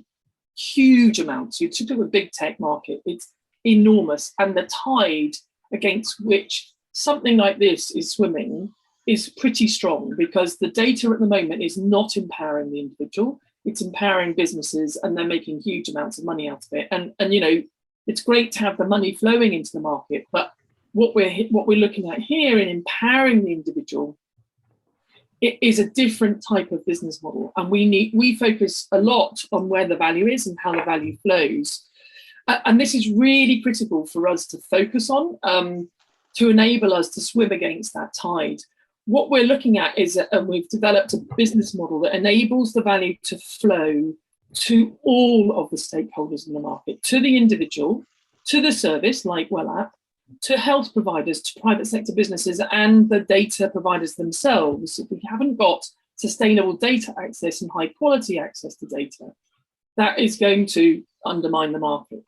So that business model is really critical. And of course, the other side is this critical role that people have been talking about today, this data facilitator, data intermediary, or what some people call personal data stores. And I know Alan's going to talk about MyDex in a minute. This component in this business model enables the consent, enables the permission, enables the data to be the right standard, and enables the data to flow, but more importantly is under the control of the individual. And that's the bit that is an anchor for the trust framework that we're talking about in this market. So why am I excited about being here today? Why am I excited about WellApp? There's an immediate opportunity, an immediate value that we can offer to individuals with very small amounts of data. This data combined together, our retail banking data, which is available from open banking, our activity data, our sleep data, we can get this data today.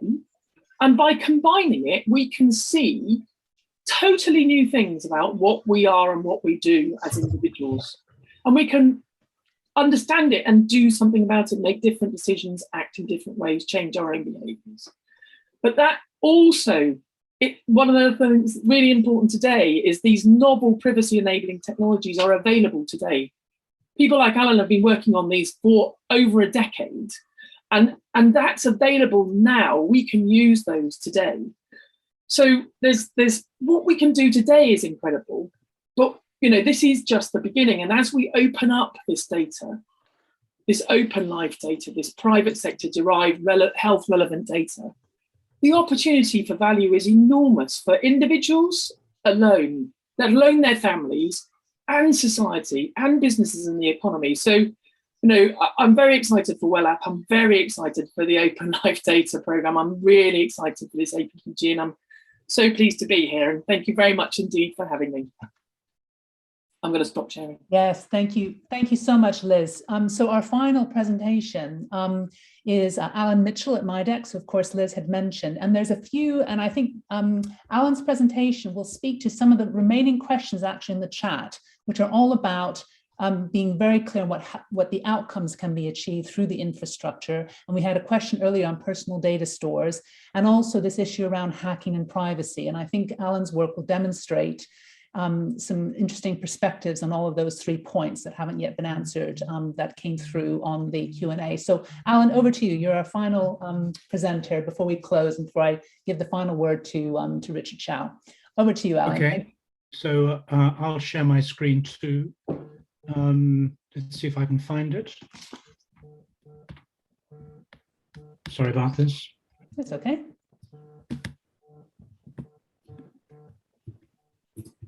I don't know what's happening, what's going on.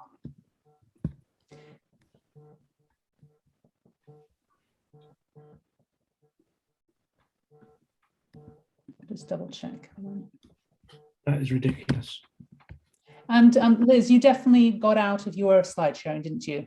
I'm out of my slide sharing, yeah. Is Alan enabled? There we go, sorry about that. So yes, the points that have been made before, that public sector derived NHS and care data only tells about 15% of the story in terms of our health determinants. The issue that I think lots of people are talking about is that when it comes to actual service provision as opposed to research, schemes that are designed to sort of gather all-round comprehensive data about people's lives risk turning into dystopian panopticons, honeypots for hackers, unethical bad actors, etc. So Peoplehood is a £12 million project designed to head off this risk by putting the citizen at the heart of the process, with all key data stored and shared via their own personal data store, which always remains directly under the citizen's control or their chosen agent. Power of attorney is an important issue too here. It's led by Blackwood Homes and Care, focused on 3,000 people in 3 housing estates in Scotland, Dundee, Glasgow, Moray. 1 urban, 1 semi-urban, and 1 semi-rural to enable research comparisons. It's funded partly by UKRI, their Healthy Aging Challenge.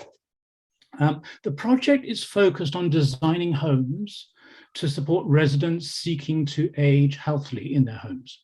It aims to help them sustain physical activity, manage common complaints of aging, including the creation of affordable products and services that improve self-reported health and well-being, It supports social connections and reduces isolation, partly through interesting gamification of communications with friends, family, carers, neighbors.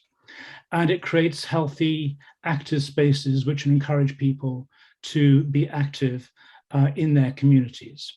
So this slide illustrates the main partners: Blackwood providing new and redesigned homes, academics conducting research into AI, Internet of Things, Cisco providing low-cost secure connectivity, Canon providing health and care technologies, Enterprise Rent-A-Car providing local electric mobility, Sensors providing Internet of Things, sensing systems, Legal in General looking at innovative financial services, Care Builder providing bespoke software systems for the smart home, Pressolit providing bathroom and kitchen adaptations, and Lewis and Hickey providing architectural advice, and Midex, which is providing the sort of the person-centered, the data logistics that underpins it all via the personal data store. This diagram indicates the huge amount of data this project is generating. It includes rich sensor data from smart homes, with academic researchers working on the algorithms to identify particularly abnormal activity, for example, if someone's had a fall. A smart directory that connects individuals to community events and physical activities that suit their particular individual preferences and needs. Sustainable energy and transport to support mobility, individual coaching and support that will help people maintain their health and well-being, and where people can actually set and track mobility and other goals through wearables that monitor the activities and place the resulting data in the individual's personal data store. All data generated by specific service providers flows into the personal data store and becomes available for reuse by that individual as and when needed. They can share forward in a safe, secure way. For example, health and mobility data for use in medical interventions. Everything is being co-designed with the citizens it's serving. It's early days yet, but we've already got some really interesting and useful insights emerging. For example, people like the idea of being able to access a network of services in a coherent way without having to endlessly repeat themselves because they can share the data easily.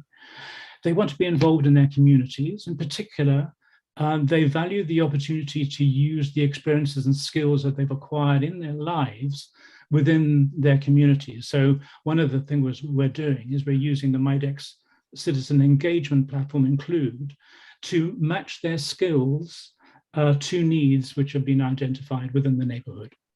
I'm so sorry to do this, but we're going to have to wrap up very shortly because I have to just give the final word to Richard Chow because it's 1 minute. Right, so I was just going to say we see this as a massive opportunity. So that's good.